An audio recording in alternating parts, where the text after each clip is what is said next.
Dorkening. And this is the Dorkening. Trust me, I'm smarter than these guys. Because the Dorkening is the best and most educational entertainment and information source that the Trauma Team knows of. It's the best, the Dorkening.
Everyone thinks because you're a zombie, you don't know good coffee.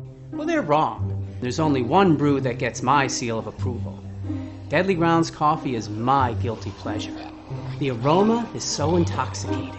It brings all of my neighbors out of the woodwork. Deadly Grounds coffee. Coffee to die for and zombie approved. It's good to get a little deadly. Use the front door!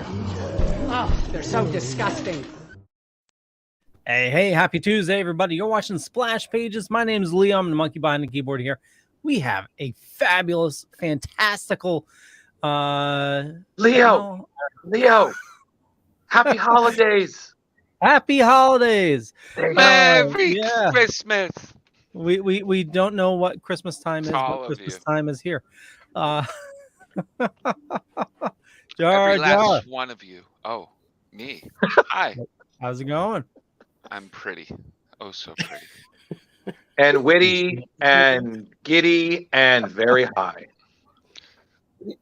There you go. He found his song. Justin. That's hey, how I everybody. feel.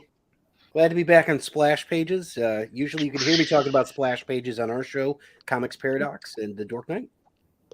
Yeah. Drew. Happy holidays, everybody. By God. Happy holidays. This Happy is the kind of show we're having, everybody. So if you're watching at home, do yourself a favor. Pour one out. It's Tuesday. It's Christmas coming up, bitches. Let's do this. Get one of my hard Mountain Dews out. There's what I'm talking about. Yeah. Hard Mountain Dew. Love Like it. a rock. Good evening, gentlemen. So this is the last show of the year, the Christmas show. And I don't know if we're going to be talking about old interviews of the year, reminiscing, or we're going to do a voiceover first. But either way, we're going to have some fun. Doing it all. Yeah. Isn't this also our Hanukkah show? Mazel tov, And bitches. Kwanzaa. Exactly. Holiday show. Kwanzaa, bitches. Yeah. Anybody know what they do for Kwanzaa? Usually it's a Good story question. in a book. So, Velvet, we have a very special guest today that you brought with you. Who do we have? She's the lady that lives in my apartment. My God. My life. She just Harley lives Wild. Hi. Merry Uh, Christmas, everyone. Happy Hanukkah. Merry Christmas, Happy Hanukkah. My God. It's been so long since we've had a woman on the show. It's been many Not the moons. last time, I'm sure. Bench people watching. So if you have, we're gonna have a lot of fun tonight. So just sit back, relax. If you have any fond memories of 2022, comic related, you want to throw them in the comments, we can do that. We are going to be doing a live reading of Batman Noel, and I have the wait. comic Mr. here. Leo, you need to stop for a second. I've seen everybody has brought some sort of beverage. I've seen cough syrup above me. I'm sure these two over here are already lit on something. I don't know what Jeremy's doing, but he's already gone. And I'm trying to see how many of these I can down tonight before I just become belligerently ridiculous. What's the monkey behind the keyboard got? What well right now I only have a rum and coke. So whoa. I only had like a shot and a half left. Okay. Rum, so. Wait. I got to ask this. Is Mrs. Pond your designated roommate? She's going to check in on you, come in, you fall asleep at the computer. She'll tuck you in with a blanket. Actually, I I have a blanket right now. It's a heated blanket. We have been out of heat all day. What? Out of heat? Yeah. Oh. Yeah. God damn it, Scrooge. What's your house made of? He wanted more coal for the fire. Heat wave. Your house is made of wood, isn't it? Yeah. Okay. Well, so Megan's actually. You know what? It's not Christmas yet. I haven't watched them up at Christmas Carol. I just realized that. No wonder I've been so spiritually lately. Oh, listen! I can't believe we're finally going to get the song back.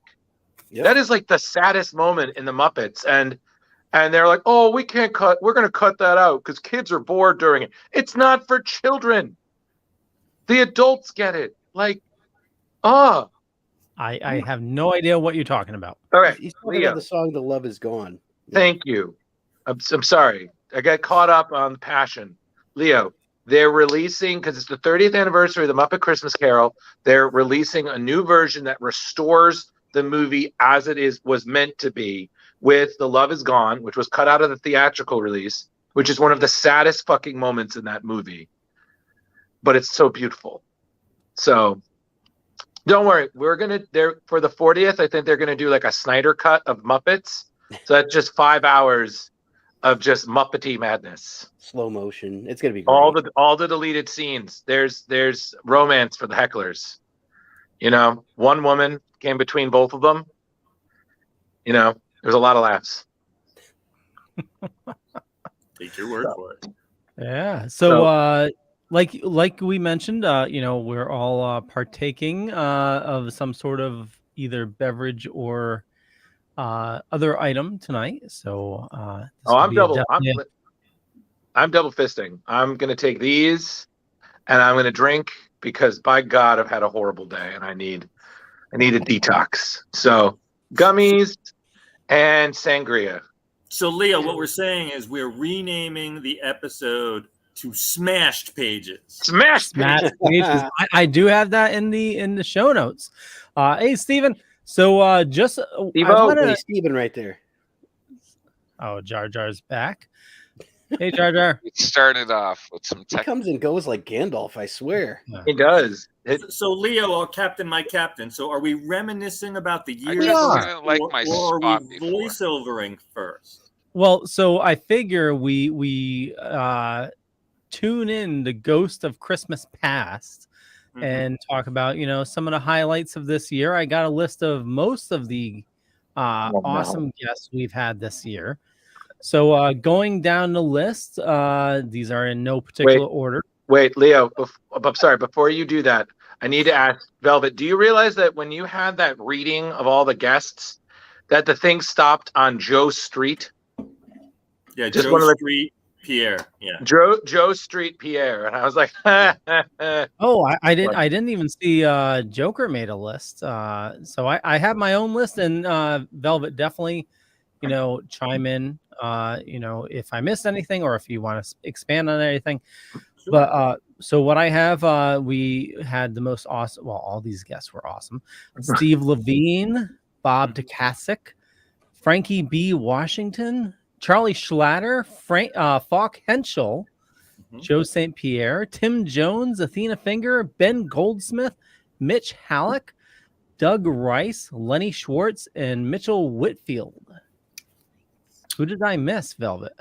Larry Kenny, Larry Kenny, Bart Sears, Rick Leonardi, Fabian Niciesa. Thank you. Let's see. Tony Harris. Tony Harris. Jason Marsden. Mitchell Whitfield. Oh, don't forget Jason Marsden. Maya Bruden. Maurice LaMarche. Yes. Bill Farmer. Connor Leslie. Connor Leslie, thank you. But let's update the list, Leo. I'm working on it.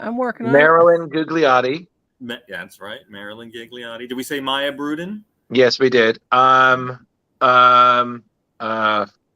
Joe Rubenstein. Rubenstein. Stein. I thought roll in the hay. Harley. So that counts. She's a guest now, so that counts. Oh yeah, there you go. Oh, yeah. Speaking of a Harley, how is Harley? Not you, Harley, the other Harley, the dog Harley. Oh. There's a dog. Damn. Right.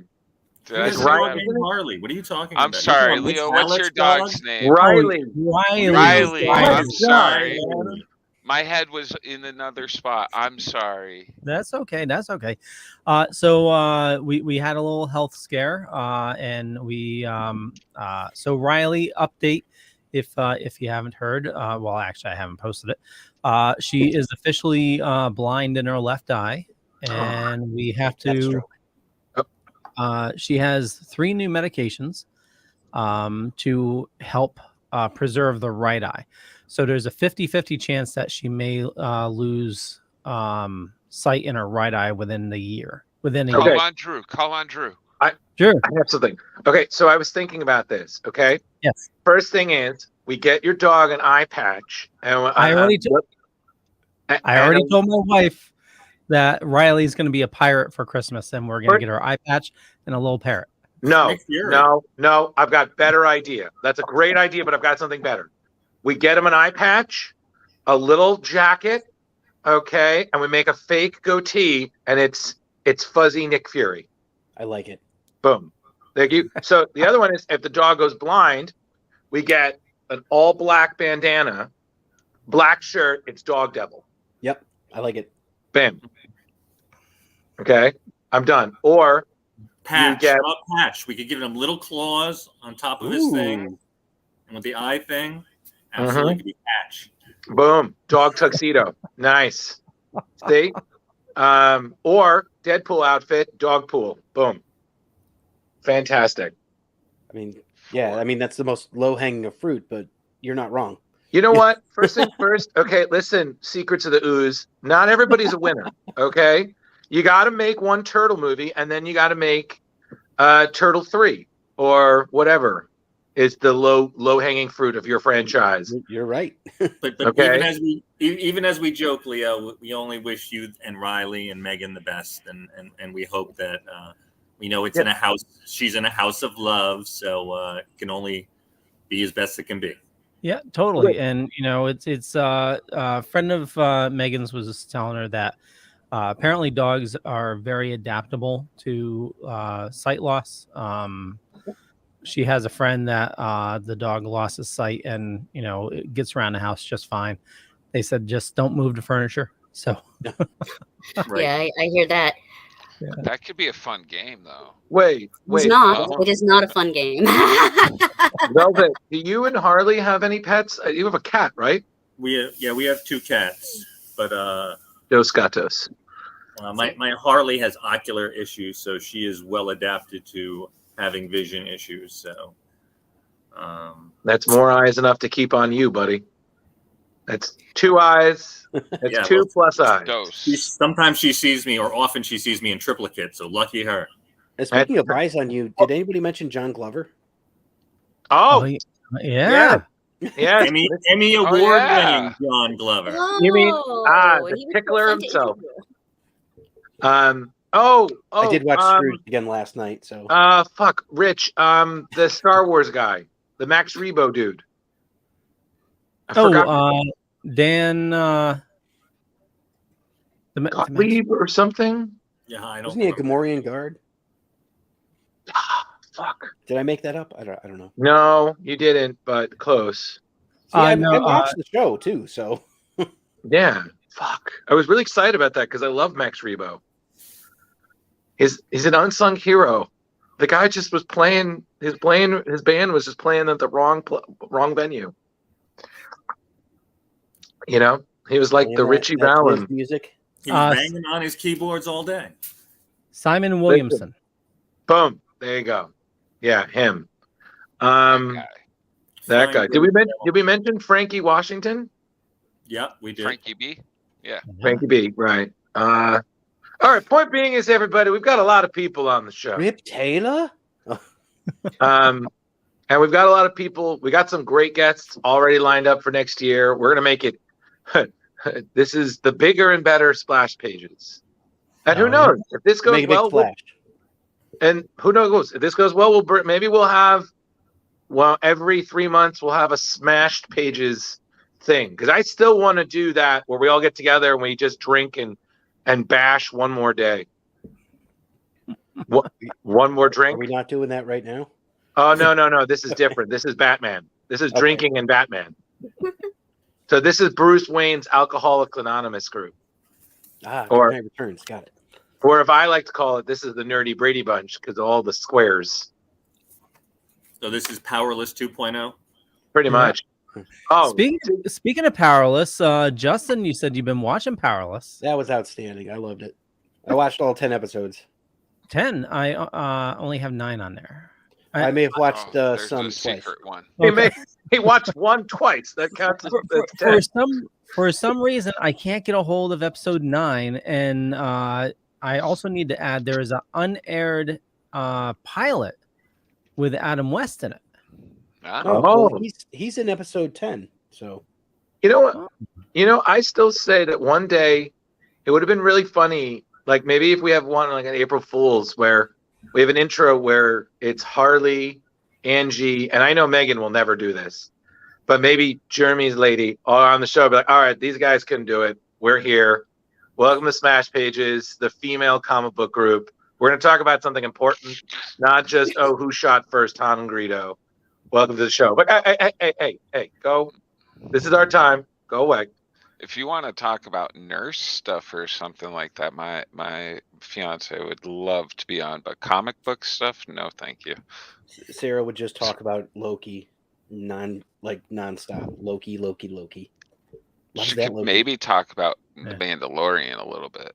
There you go. Oh, Mandalorian and what's that, Harley? Is it all that counts? Yeah. That's Loki. the Yeah, only. that's part of the show. She's very much against most nerds. She like House of the Dragon? Yeah, she watches that. See, we could make this happen. Sarah will Exactly. deep You dive find into common House of the ground. Dragon. Oh yeah. That's right. And Outlander, forget it. Oof. I don't even know about that stuff, but I know it's pretty popular with the See, this is what I'm talking about. This is like I said, this is just some nerdy Brady Bunch. Like I literally, and I don't know if it's because I took one of those gummies and it's starting to hit me. But I've just, Leo, maybe one day we can rehearse a Brady Bunch intro for Splash Pages. You know, There 'Cause was one day when Drew met Velvet Joker. Yes, and he And asked they if he knew could that come on this show. Down at And then there was Leo Leo Pond on brought the them keyboard. all together. Yep. He Behind the was the- keyboard, they had a monkey. So, All right. all right, listen. We have Da-da-da-da. 365 days. We can get this right. Hell yeah. I just Okay. also it's funny because I'm right next to Harley, and I keep thinking like at some point she's like, "This is what you spend 2 hours every Tuesday night dealing with." Well, I listen every week. I know what I'm getting into. You guys No, are I know, great but at it's it. no, I know, but it's just one of those where like it's one of those every once in a while, and she comes in, it's like, "Why are you always yelling?" And I'm like, I know I'm used to this because I live with you, but why are you always yelling? Can you be like? I'm like, I can't. I'm passionate. That's I wasn't created with a mute button. That is what I hear often. Why are you yelling? So before we move on to the reading, is there anything else from over the year that like we're already any hitting fond it. memories? I What was your need favorite you. stories? Leo, I have dedicated myself to pick out more books that you ask me what the fuck about. Because that is still my favorite reaction from you when we watch next we were reading Next Wave, and you were just like, Drew, what the fuck? Boom boom! I'm telling you, boom boom. Yeah, exactly. The only there character that makes it out of there right is Boom Boom. I got sad news, guys. I just lost the webcam that I was trying to win. Damn it. Damn it. Lost by $1. What are you doing? Because that's not how Amazon works. Leo, Oh, Amazon. I'm an eBayer. Okay. I never pay for retail. There were definitely some great memories from the past year. So, like Fabian Nicieza, rather, and Drew got to be Deadpoo. I'm still really proud asking him because it's one of those things like you have in your mind. You're like, what is this question? And you're like, is that stupid? And you just sometimes you have like, no, it's not. It may be stupid to other people. It's not stupid to you. Asking him, I was like, so do I call you dad or co-dad? It's 2022. And he was like, I think I'm going with Uncle Fabe. I'm like, I can do that. Thanks, Uncle Fabe. You're much better than Steve. I don't like him with my mom. Absolutely. And we can't forget the Empress of the Bat. We had Athena Finger on not once, but twice. 2 times. Yeah, she was great. I can't believe I missed the second time because of scheduling. You guys talked about a musical. I was like, by God. See, that's the other thing. At one point, my brain started to be like, because we do like splash pages to me. I was like, Drew, calm down. Like you're getting caught up in a lot of details here. But I'm like, but it could work.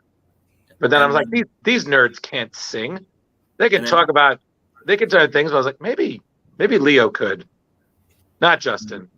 And we had Jar Jar Jeremy for the great Larry Kenny over at Terrificon. No, time out. No, that's not the greatest moment. The greatest moment is him winning the Millennium Falcon. Oh, you've never seen like a maniac. More victory. Like I was there. He lifted that like it was nothing. He was just like.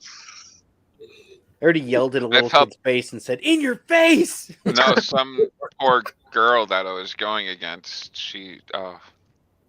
You traumatized a child for a Star Wars Lego toy, and it was worth it.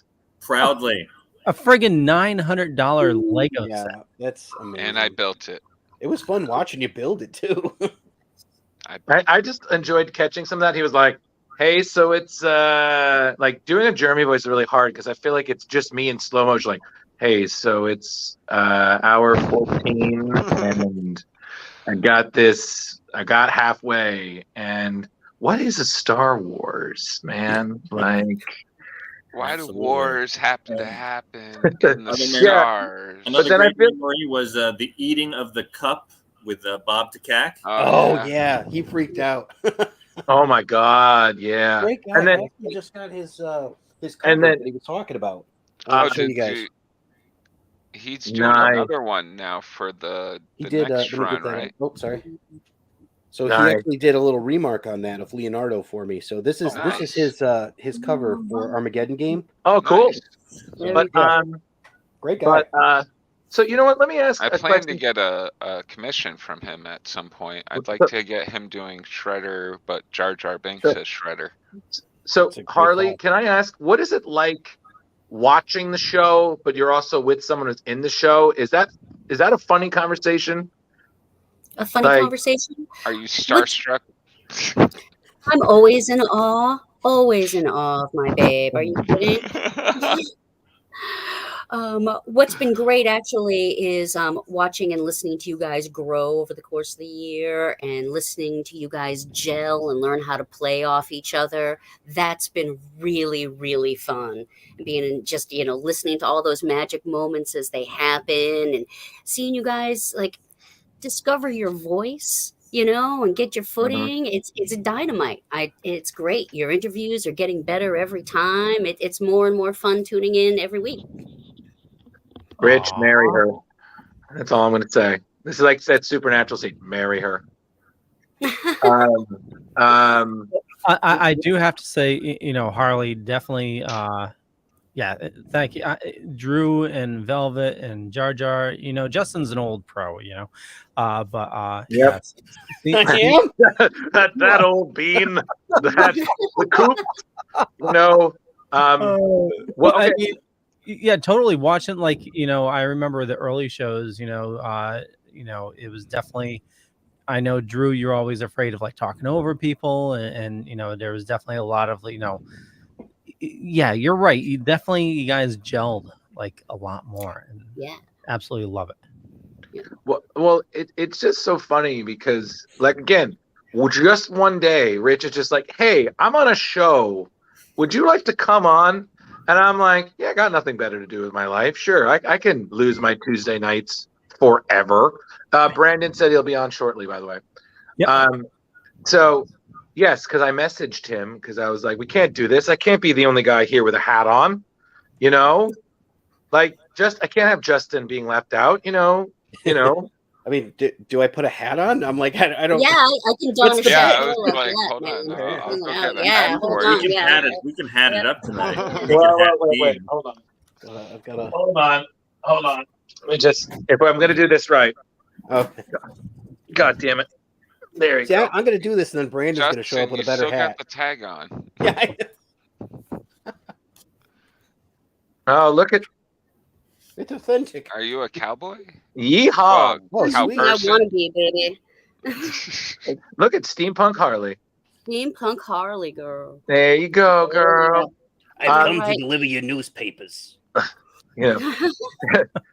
Listen, Justin, I said splash pages, not your production of the Newsies. Okay, back it up. Okay. No, fry. Oh, yeah, no, it's a musical joke. So it's all good. Or as I put it, Batman still can't sing. And I think Justin, weren't you here for the Steve Levine interview? Yeah, he was very. No, I was asking questions from the audience as Facebook viewer. Yeah. So a lot of times, guys, that's what happens. I'll do that because Tuesday is usually a night that I'm kind of cooking for the family and such. Justin, I need to say that. At some point, I think I asked. I was like, Justin, I swear to God, just come on the show. You're asking more questions. Just get on. Well, when the artist is turtle themed, we always think of you. Well, yeah, I appreciate it. And you guys had me on for the last Ronin episode, which was awesome. Oh, that was such a good episode. It was so good. We left that up as our banner for literally 6 months. It may still be up if you check now. So it probably is. Okay, so I need to ask one question, and then I guess this could be to Harley. Anybody, what was the funniest moments? What are some of the funniest moments that we had? Because again, it's really hard to say because I laugh at anything, so I can't tell anymore.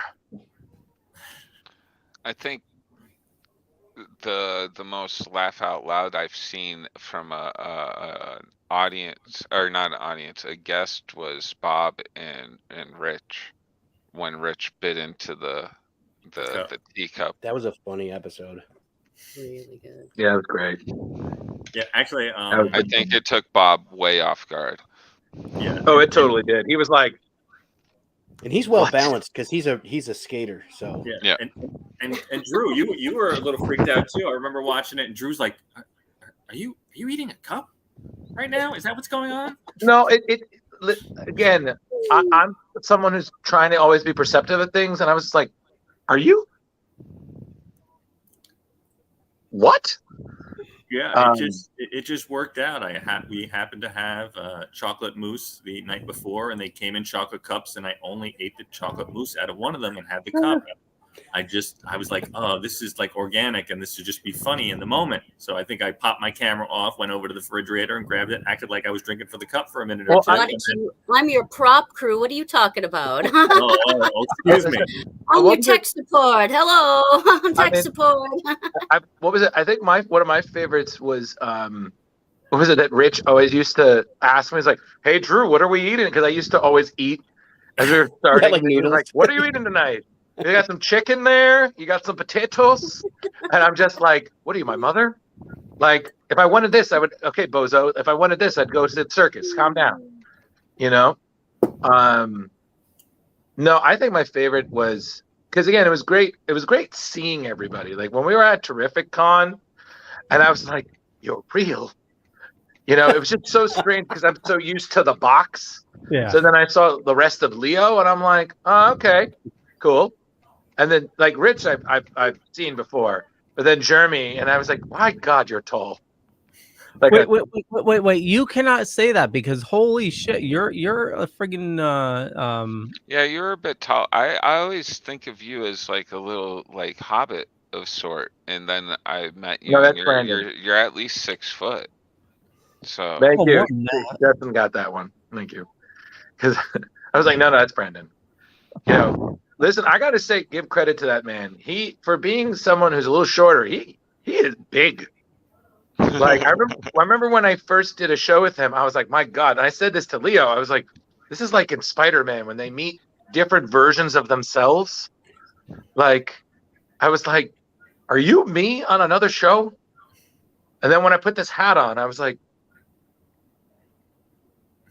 do we point at each other? Like, you know, it was just one of those. And then I kept meeting other people in the network. I was like, my God, we're building a team. Like the nerdiest Avengers ever. I don't know if people find that interesting, but Drew and I actually know each other from New York Comic Con. Mm-hmm. And then Leo and Jeremy know each other, and me know each other from Terrificon, and Mitch. And with I've been a guest more than once, but I wasn't your level. Mm-hmm. And then I actually met Harley at Super Mega Fest. That's right. Oh, wow. I'm fingering you, Leo. And Coop's just a member of the Dorkin family. I just showed up because Patsy told me there was to be punch and pie. So Who's Patsy? No, actually, I know you guys because you all competed in my podcast award show about 2 years ago, and the Splash Pages actually won an award. Oh, I know. We proudly displayed on our mantle. Can we win more? I'd like to win more. Can we win more? How do we win more? Is there a contest? Do we have to submit? Because I'll do that. No, I've since newspapers, but that was the award show all the time. Yeah. The hard part with the newspapers is it's usually for local podcasts and stuff, and because we're from all different parts, I don't know if that would work. Well, we could do like the day, and can we get nominated again for the Amalgam Awards again this year? I am not sure if that group is going to continue to do it, but I will at some point in the future be doing another award show. I don't know in what way, shape, or capacity. I'll obviously recuse myself as a guest, being a member of the Dorkening. But last time I had 75 different shows show up, right, for 7 different categories, and I mean it was all just produced by us. Hey. There he is, powerful Brandon. It's so powerful. Hey. Hi. Well, welcome to the Hat Brigade. But I took Bill Burr's advice. If you don't like what's going on, you create something yourself. So it's literally been the story of Leo's life. Yeah. That's why I have children. Yep. No, it again, like I said, meeting everybody in person, it was just so crazy because I was terrible. Like, I mean, great, yeah. Yeah, and then walking around. And I think it was so funny because when I met Steve from Retro Octopus, I think he was one of the first people I ever met who told me to like relax. He was like, "You're just a lot, and I just want you to pull back." He was like, "Just come," and I was like, "Fair enough." I was like, because he's just so chill, and I'm just a giant lightning bolt of ridiculousness. So he was just like, "Stop!" I'm like, "Yes, sir." He's just like cool as a cucumber all the time. Yeah. Anyway, he really is. He is, but it's like I said, I was saying, Brandon, before you got on, that meeting everyone in person, it was so strange seeing, like, like even meeting you in person. I was like, my God, you're tall, like in energy wise, you know. Like, my God, Brandon, look at him. He's like a hobbit amongst dwarfs. That's why you always stand next to your wife, Brandon. We understand. Yes, which now you can actually say for a fact, like, oh, yep, that's your wife. And contrary to the conspiracy theories floating about, it is not a cardboard cutout that I bring everywhere with me. I need to say this because I've seen you both in person now. My God, you are an adorable couple. Like, it is so funny. Like, it's like if I ever see Rich and Harley together, I'm like, my God, just look at these bitsy bookums. Like, by God. Yeah, but between my 5'8" and her 5'1", it's like we're adorable, like the same way that fucking elves baking cookies and trees are adorable. Looking forward to your show on the Learning Channel. It's what it is, Brandon. It's because like you meet her and you're just energy and Boston and whatnot, and she's just purple hair and smiles, and I'm just like, is that my B-movie villain name? Yeah, like I was like, this Energy works. Boston. Like, Foreman presents the Power Brandons. You guys are in trouble because now you've got me and Brandon on a show together. I know, right? I know, and you're right next to each other. I hope you guys like musical theater because Justin and I do. Yeah. The night is young and you're so beautiful. Hey, Brandon, since this is a special episode of Smash Pages, are you imbibing at all, sir? Yes. As he chews down on something. Oh, don't worry. No. I'm trying to drink as much of this as possible, and then I'm going to take these 2 gummies and see what happens. So, speaking of that, I'm going to be right back. So, talk amongst yourselves. We're talking about the best of. I will be right back. Talk amongst yourselves. Here's a topic for discussion. Rhode Island is neither a road nor an island. Listen, I'm going to take this opportunity to do as well. There we go. We're talking about best of 2022. Favorite memories. I have nothing prepared. I got a moment. No. Favorite memories. It's not about like, we talked about Henry Cavill's back as Superman. Henry Cavill's gone as Superman. What? What's a favorite moment? I remember when I first met Brandon, I was intimidated by him. Because I finally met someone who was actually about as loud as me. And it literally felt to me like No Way Home when the other Spider-Man meet. I'm like, what? You think I'm loud just on a baseline level? You should hear me when somebody really gets my fucking ire up. Straight up REM losing my religion status. Well, I know the tape nipples were a bit excessive, but I know it was recent. But getting Mitch Whitfield in Rhode Island, who we were kind of like a secondary guest approach, and then not only was he a great interview then, but then we ended up pulling him for the full 2-hour interview live on the show, which was also incredible. So that was great. What a great dude! And honestly, anytime I've just learned.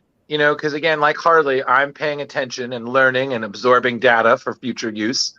I was just like, when a guest says, "Wow, that's a great question," I was like, "We're in. He's gonna come back. Let's do this." We're in like Flynn, kids. Now you can ask him about the first chick he railed. Now. But tell me about the second chick you railed. Damn it! Listen, I have only ever asked Danielle Harris one question in my entire life. Oh my God. It was an innocuous question at a Q&A panel for Rock and Shock. That's a very old-fashioned statement right there. And this one simple question gave me and the rest of the audience an answer to a question that was not asked, and we were all surprised, and a lot of us were almost giddy about it. I asked her a question about when she was on Erie, Indiana. Her character gets a heart transplant from a kid that died, and then she starts taking on his characteristics. Sweet. And one of the things the kid did was he did the knife through the finger trick on a desk. And I watched it and I was like, holy shit, like they're doing either a great job with like the doubles here or something, or they straight up like actually had her do that. Might have been a little bit more of a prop knife, but the angles and everything, it straight up looked like this 11, 12, 13-year-old girl doing this thing. Right. And I asked her, I was like, did they do like an amalgamation where they had you do it and then had like a stunt double or somebody stand in to make it to go faster, so they didn't have to worry about cheaping out the visual by speeding it up to make it look faster. And she was like, oh yeah, no, I actually remembered that we did film a lot of me doing that on the desk, and it was like a really, really dull knife, but they made it look sharp, like really shiny. But it was a lot of fun being on that set because Omri was my boyfriend. We were together for years. Yeah, okay. I did not know that. That is not the answer to the question that wasn't asked though. Holy she's crap. just like, she's like, yeah, we dated for years. 7 years maybe. And that was just so much fun because we all just got to hang out and be kids on the set. And Joe Dante was very lax anyway. And it was my first time working on a set with a boyfriend. And Omri, he was my first boyfriend. He was my first kiss. He was my first everything. Hey. And like everyone in the audience, like they didn't do like what you would consider to be like that typical sitcom audience, like woo thing. Instead, you could hear the breath being sucked out of almost everyone's lungs in their seats because nobody knew how to react to that. Just what do I? Would you like to follow up with any Halloween 4 questions? No, I would not. And I'm like, all right, cool. Well, thanks. And glad to know thought that you were much better than Catherine Hagel in that Disney movie, Wish Upon a Star. Have a good day. Hey, listen, glad to know that there was definitely some hocus pocus there. But I'm done. I'm good. I'm fine. Not even searching for another role. Is that a James Marsden segue, Drew? Okay. Wait, hold on. Real quick, just in regards to, first of all, are we live right now? Yeah. We've been live the whole time. I really wish I hadn't told that Danielle Harris story. Fuck. Damn it. Whoops. Oh, I'm going to chop app that for you, Brandon. But the are we supposed to be reading from a script? We will be, yes. Yeah. I had it on my phone. Oh, there it is. Okay. That's the there one it is. That Jar Jar sent a while back. Yes. Yeah, we still haven't 100% worked out all the who's doing. Yeah, we'll get there. I was going to tell you guys, I had a good experience at Fan Expo Chicago. That was very Splash Pages themed. I was scoping out a couple guests, including Mr. Tony Harris, who I got to say hello to Splash Pages and do a little bumper for us. That was pretty cool. And Mr. Greg Capullo did one for our show, The Dork Night. That was like, I don't know how I managed to do that, but it was like one of those things. He was like keyed in. He was doing some artwork, and I mean, he's like a monster of a guy. He's like a pro wrestler that's drawing Batman. So it was like, oh my god, hey, would you do this? What's it called? Oh yeah, listen to Dork Night. I'm like, all right, cool. Yeah, yeah, I know. It's so funny because he literally looks like he would like you. He literally looks like he's like an old biker man. Yeah, like Greg Capullo. Excuse me, sir, but if you're here drawing Batman, then who's in that cage having a match with Hulk Hogan? I don't understand. Exactly. But it was just so. I've met him a few times, and now I'm like, oh my god, like trying to meet him now is just absurd. Like you thought he was big when he was doing Spawn. Now he's he's Mr. DC, Mr. Dark Metal, and I'm like, oh my god. Spawn? What's that? I did meet Simon Bisley as well. Are you guys familiar with Simon Bisley's work? Yep. and his line is always stupid long. He's a character. Let me just tell you, it was kind of like meeting I'm like, did they train this bear to be a human? It's yeah. Like, what? No, it's it's just also funny. I have to say this. Being on splash pages has spoiled me because now I feel like if I go to a con, and I'm not doing interviews or I'm meeting people or trying to find a green room, I'm like, I'm used to the better things at a con now. So I cannot go back to being a plebe waiting in line. This bottled water is warm. Do it again. I don't know how many times I have to say it to just anyone who will listen. But if you go into even something like Rhode Island Comic Con and you were holding a clipboard with paper on it and a nice pen, you will be able to do almost anything you fucking want. Oh, no. Oh, hell no. Okay, wait. I also need to maybe you also have to have my attitude. I don't know. Okay, that's it. I've never not had my attitude. My bad. I have that. Okay, hold on. I have had very loud verbal arguments with friggin' security. A matter of fact, it was. How do you have an argument? You're like one of the nicest person I've ever met. Like when I think of you raising Leo your just voice, looks at me and goes, "Good afternoon, sir." Good afternoon. Good afternoon. Oh, you want to start, smartass? It is interesting. Like Drew and I became a good team, certainly in Rhode Island, and I would go up to the handler or the manager and do my spiel. And sometimes Drew would get aggravated, and I have to calm him down. And it's not that you're his cooler. Look at me getting upset already. Okay, first helping your case, Drew. Okay, first things first, Harley. I had to teach this boy how to smuggle food into a convention. That was adorable. What? Okay, I'm so proud that I taught him how you smuggle breakfast into a con. It was pretty funny. You guys had press passes. You can just walk in. No, but the point being is we had food, Leo, and I didn't want to buy. No, even with press passes, they've. I like how you make it sound like something the fucking IMF from Mission Impossible would need to be involved in to get food to the Rhode Island Comic Con. I just want to tune in here. Actually, to let you all know, the best way to get food in anywhere, tell me is hide it inside of your belly, right? No, tell me you're diabetic. Yeah. I am. So. The year I had a argument with Rhode Island, we had press passes, and tell us the story, Grandpa. We talk with Sue that runs the media there, and this is before they were assigned a specific podcast that handled everything.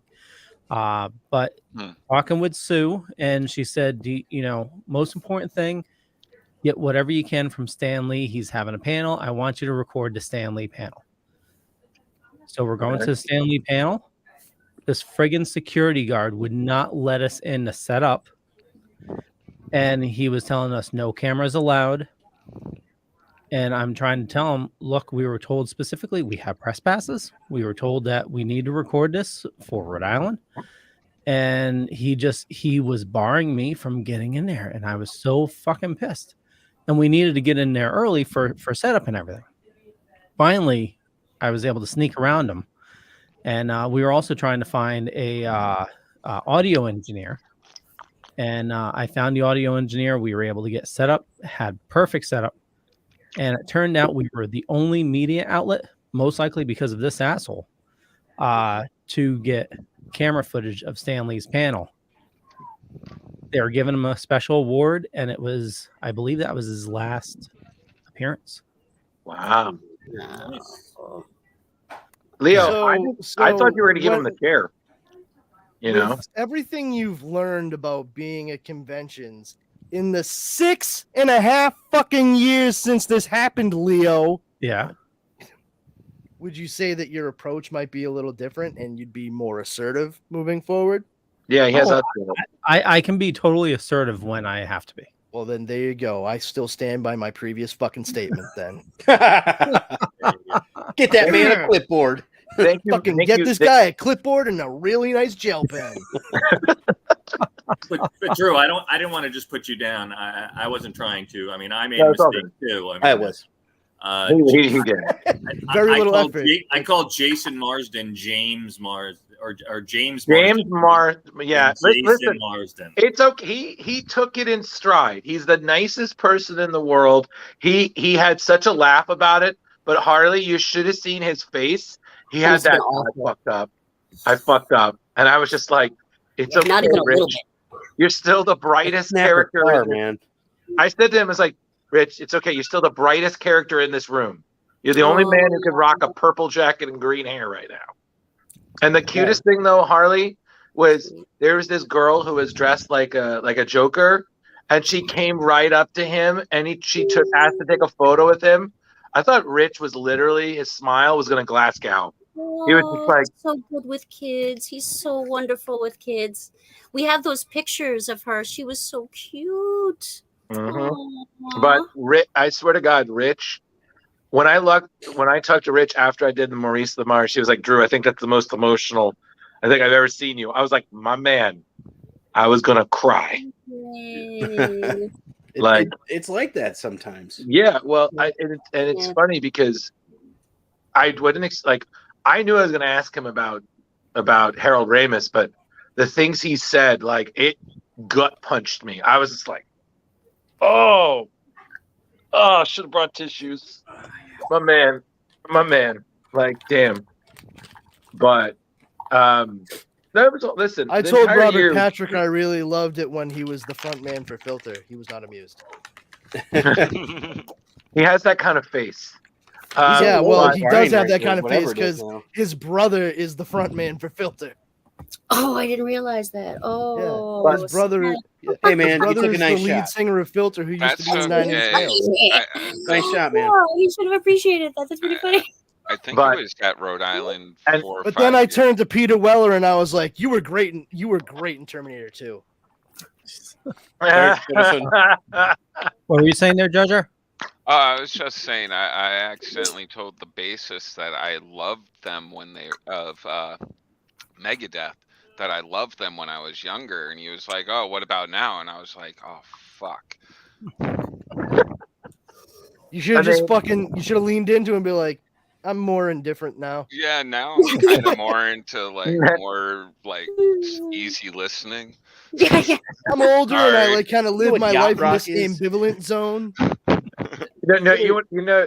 Gladiator movies. No, what you should have said, Jeremy, would have been like, "I'm more of a Rick Astley fan now." Yeah. You know. What about now? Hey Harley, didn't you get Hey Harley, didn't you get a cool drum cover this year?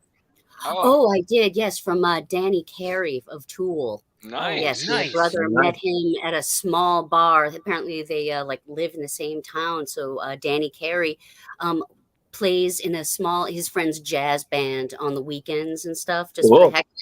So my brother went and approached him while they were chilling out and said, my sister's in love with you. And he's like, uh-oh.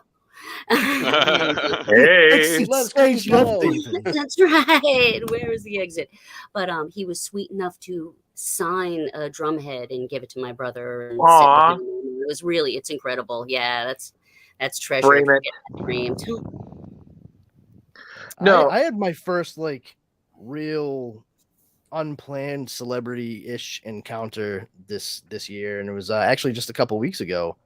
I went to go see Clerks 3 on the Convenience Tour with my buddy Alex DiVincenzo from Broke Horror Fan. I saw this, and it was really he actually won a couple of tickets from a giveaway that Newbury Comics was holding. Oh, nice. And I had already seen the movie in theaters. I went to go see it at just a regular cinema because I've been to a couple of live, a couple of Q&A type shows with Kevin Smith, and I've only been to one. I would rather see the movie away from that audience first because you lose a lot of the nuance, especially with a movie like Clerks 3. There's a lot of softer, quieter moments that need to land in order for the movie to really hit the emotional resonance that Kevin Smith is going for. Okay.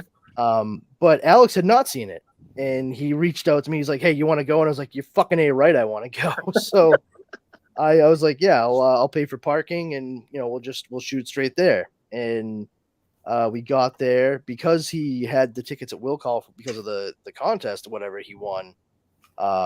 We get them, we go inside, and we're on the mezzanine. I was like so happy because I was super concerned that we were going to be like all the way up in the Wilbur in Boston, and I am too short and too 40 years old to fucking climb up all those ridiculous steps. Like they're not normal steps. They're like 2 feet.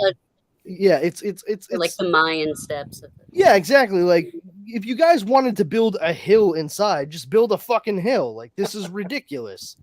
And so, but we let me get guess, to the you walked up cursing the whole time. No. We went to the mezzanine. It's only the second level. Boom, easy peasy, rice and cheesy. Okay. But we sit down. We go to our seats. We're directed to them, and they're reserved. So we're like, oh, That's still direct. I don't think anything of it. Honestly, like because I go with my buddy Alex to all kinds of previews. He is part of the promotions for a lot of horror movies and what have you in Boston. So I'm quite used to going to cinemas with him, and the seats that we have are marked reserved, and it's no big deal. It's just a friggin' piece of paper that somebody used an HP printer with, and we're sitting down, and about 3 minutes before the movie starts, this young woman can I just get to my seat? We're like, oh yeah, sure. So we kind of like both stand up a little bit. She scoots by, and as soon as she goes by my face, it's just like and as soon as she goes by, I'm just like, what do I recognize this girl? And Alex could see it on my face, and he just leans over. He's like, "What is she from, Brandon? Tell me, buddy. Tell me." And I'm like, "I think that's the little girl from Jersey Girl." And he was like, "Are you sure?" And I was like, "Yeah, her name is Raquel Castro. She was also in an episode of Law and Order Special Victims Unit, and I'm pretty sure she's tried to move on to become more of a singer than just straight up acting performer. But I'm going to check IMDb real quick just to make sure that it's actually her." And I go to IMDb. I was like, "Oh, yep, Alex, that's her." And he goes, "Well, let's make absolutely certain. Go to her Instagram." So I find her Instagram account, and we both kind of do like one of these and look over. She had taken a photo of the stage. Did you saw her tagging it to put it in her story?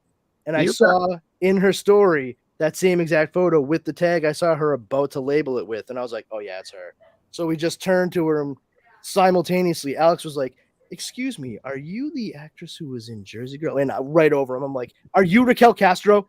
And she was just like, "Yes." Oh my God. There you go. I think she was very surprised that anybody recognized her whatsoever.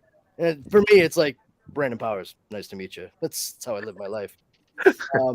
And we asked, after the movie and everything, would it be okay if we got a photo with you? We didn't want to do it before the movie because we honestly didn't want people like bugging her, because you start something like that right before or whatever, and people just end up, a person is smart, but people are stupid. Thank you, Men in Black. That, Yeah. And she actually she left for about 15 minutes during the Q&A, like right towards the last little bit, and she's like, "Don't wait." She turned to the both of us, "I'll be back." And we're like, okay. After like 15 minutes, we're like, I don't blame her if she left. Honestly, Kevin Smith could talk a starving dog off a meat wagon. And comes back with red. Fair enough. We're like, we're good.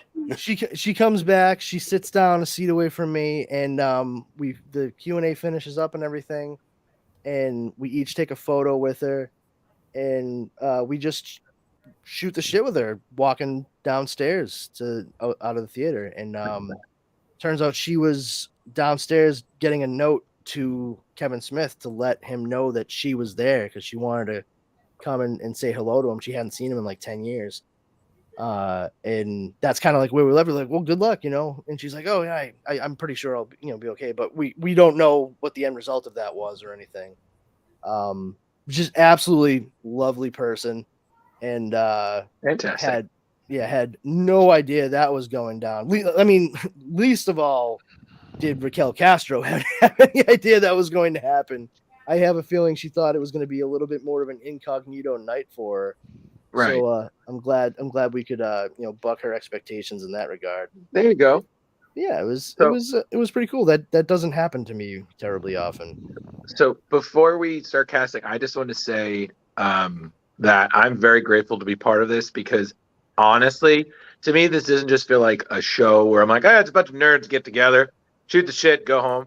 It's a very, like, you guys are all like friends. You know what I mean? Like, we're all, we all have each other's back. Every once in a while, one of you messaged me to make sure I'm alive. And I'm like, thank you. I'm still going to ignore you. Every time you say my Instagram instead of your own at the end of the show, you sons of bitches. Do you mean Ghostbuster Man 1984? Leo, I swear to God, jump in a pond. Okay. Just real quick, I ran downstairs to check on our heat issue, but I found something in the freezer. Oh no! Ice? What's it? You? Body parts? Oh, you're welcome, buddy. You found the blob. Yeah. The blob was in the freezer the whole time. No. From Brandon from Terrificon. That's why I said you're welcome. Yeah. I recognize my fucking handiwork. Yeah, Brandon, I just want to let you know, at Terrificon, that's what I used to sleep that night. I was like, oh, the Brandon made this. I'm going to eat this. I had 20 minutes. I was like, and... Yeah. Tom Dog says Dorkening is family. Absolutely correct. We're all... No, and honestly, I just really look forward to us going to different cons, meeting other people, and maybe even one day I won't need Rich to start the show. It sounds like a breakup. Able to do it myself. Like, I just really look forward to going to other cons and just meeting other people.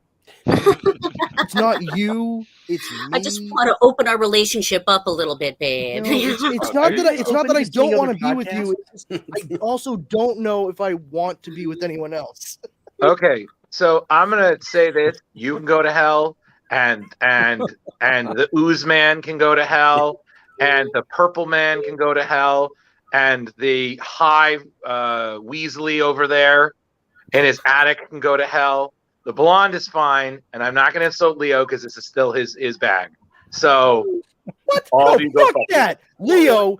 You're ugly, and your mother dresses you funny. How do you like go that? To hell. Well, listen. If we ever get a sponsorship, we have to send Drew out to meet with Fal Kenshell and work on his breathing exercises.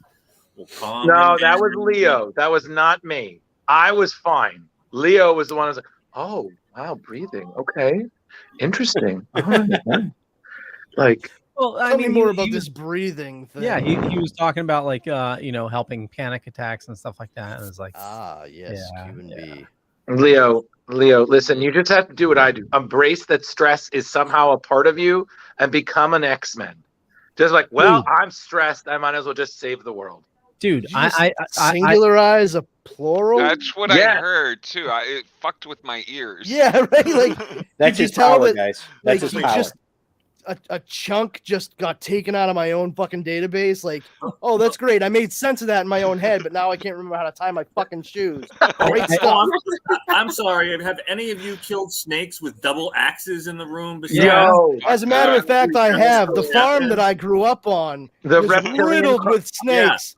Yeah. And instead of killing them with gasoline like my dad used to like to do, I went there one day with a fucking double-sided blade, and I just went fucking whole hog. A killer. Hey, Harley, we're going to watch this episode in slow-mo so we can understand what both of them just said. Yeah. Thank you. Yeah. Maybe that's my mutant power because I was tuned in. I just want to point out, when Leo kept telling this stuff, I was like, this is the same man who has trouble walking up a hill, but he's like, I've killed 1,000 snakes. Like, gasoline these bitches left and right. It's the Predator. And throwing gasoline in a match ain't the same thing as walking up a fucking hill. I'm just saying. Yeah, and I'm just thinking like this. He just says it so nonchalant. Yeah, back in the day, my dad, just dropping gasoline and lighting snakes on fire. I'm like, my man, did you ever watch Arachnophobia? You don't take the thing you're afraid of and you light it on fire, because then it's fear on fire. Yeah, maybe you don't. Fuck that. Hey, listen, Boston, okay? If I wanted your advice, okay, I would ask where the Cheers bar is, okay? back it up, You Bill would Burr. not get an accurate response. For I a couple know. of reasons. One, I have no idea where it used to be. And two, it's not there anymore. Yeah. It's a road right next to the green. I've been to Cheers. I have a picture of myself in front of Cheers when I had my long hair. Everybody know Oh, your good name? job, Broughton. Whatever the fuck we're that doing location now. is closed down in the last 2 years, I believe, Leo. That's sad. But all right, so listen, we're running. Let's let Jeremy worked hard on this, so let's. Yep, totally. Let's do this. All right. Okay, so we need to cast. All right, hold on, just real quick. I just want to say real quick, you guys, we're doing the best of stuff. I didn't know. I thought we were starting at 9, not 8.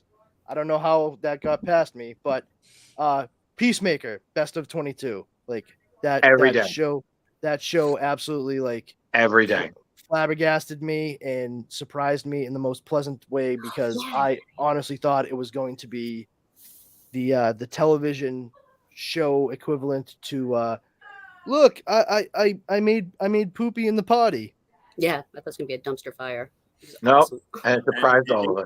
It was masterful the way Gunn took a character that you hated at the end of the Suicide Squad, and then you made him love you by the end of Peacemaker. Jar Jar, we can't hear you. Oh, I thought he was just pantomiming. I'm sorry. Yeah, that's what I was doing. Yeah, we can hear you now. I thought I you was just saying the guy that goes like this actually can act. Oh, That's I thought his you were just thing in the fucking wrestling. around, dude. I'm so sorry. Yeah, that's man. why. And I was picking up on that too. So I was just like, now you see him, now you don't. You can't see me. You can't hear me. Wait a minute, am I dead? Am I a fucking ghost? Oh man. The Boys was pretty good this year. Yeah, Yo, I'm sorry. That fucked me up, man. The Boys. Are you disagreeing? Are you No, saying... I'm agreeing with you. Okay. The word "no" really threw us all off, I think. No, I thought they said, "Whoa." I'm sorry. This thing's kicking in, man. Well, Joey Lawrence man, going this on. is the part where I start confusing like words with other shoe polishes. You mean words? Yeah, that. Yep. I will literally take both of these at the same time. I do not care. So They didn't tell me I they couldn't didn't say I wasn't supposed to snort. The shoe polish smelling fuck.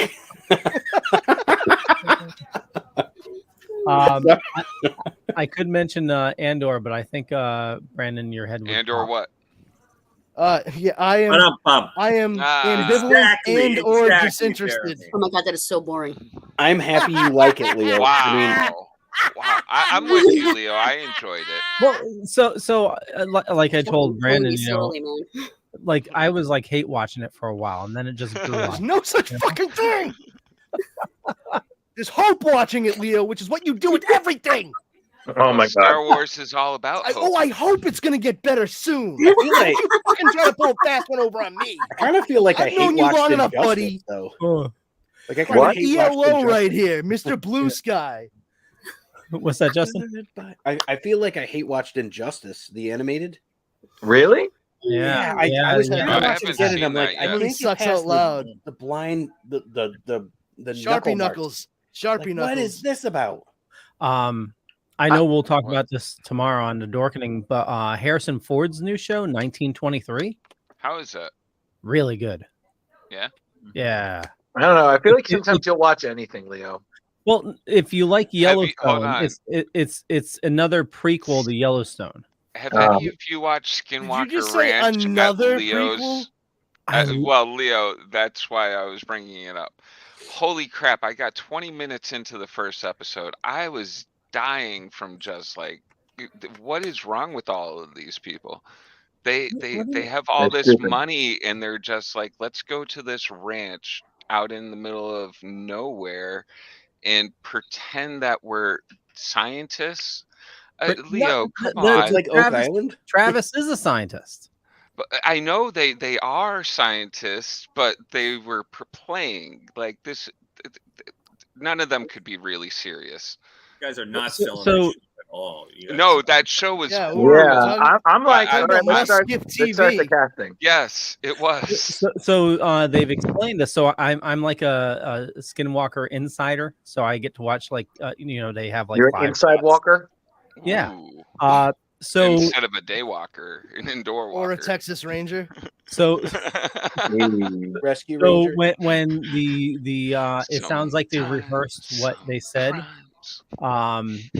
So because of what's happening there, the cameras like shut down all the time, so they need to re-record stuff.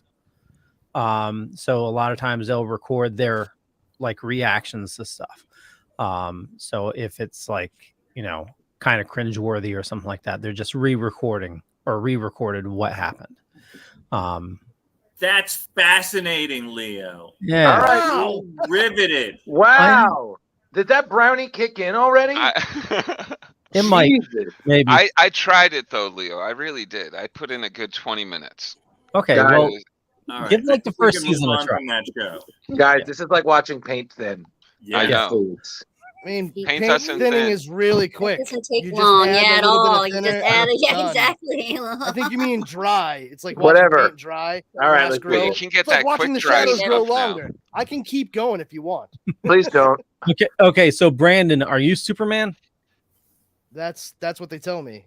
I know Okay. it. All right. So, all right. So I'm what? wearing So his who is underwear. So listen. So Fuck. so let's go over what we already know. I said I would do the narrator, so I guess that means because of that, I'm doing Bob. Yep. Justin has agreed to be Batman because his coughs are realistic. Brandon, do you want to be the big blue Boy Scout? I think they just. Okay, cool. Yeah. Is this Groundhog Day? What the fuck is happening right now? Rich, obviously, do you think that Leo should be the Joker so we can go against type? Yes, I would love to see him do the Joker. Who's going to do Timmy? Fantastic. I So haven't practiced for the Joker. clearly, Jeremy is going to be Timmy. Damn straight. I just don't know if Timmy's Who's going to be Cosmo young. and who's going to be Wanda? Well, obviously Harley is going to be Wanda. If we have a Cosmo, but I'll be she's Cosmo going then. to do Catwoman. Chungus. It's a girl, Nickel. Jimmy. Oh, sorry. All right, and then all right, who wants to do Commissioner Gordon? His wife. If I'm really being Joker, then You want to be Gordon? No. Are you serious about that? You want me to be Joker? Yeah. Leo's like, really? Yes. Okay. I want to hear your Joker Give me 1 laugh. second. Keep going. I That's have gonna to be interesting. get more. So we have Alfred and Gordon left.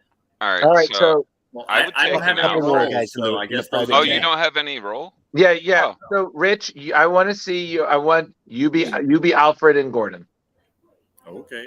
Okay, and then whomever. What we'll do is whomever wants to do like a small role, just signal just signal that you got it, and go from there. So if you want to do like Drew, if you guys all look in the private chat, there's Officer 1, Citizens 1 through 4, Juror number 9, which is a bigger role, Judge, and then Auctioneer. I'll do the Auctioneer because I've already practiced that one. Okay.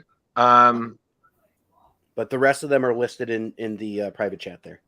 Perfect. Okay. Okay, which one is a bigger one? Juror Juror number 9. You're Okay, juror number 9. And Jar Jar? Leo. Leo, did you get that? Jar Jar's juror number 9. Yes. Yes. I am? Oh, okay. Yeah. Tim? So we need a judge in 4 separate voices to be Citizens 1 through 4. I'll do the judge. I've got the booming judge voice.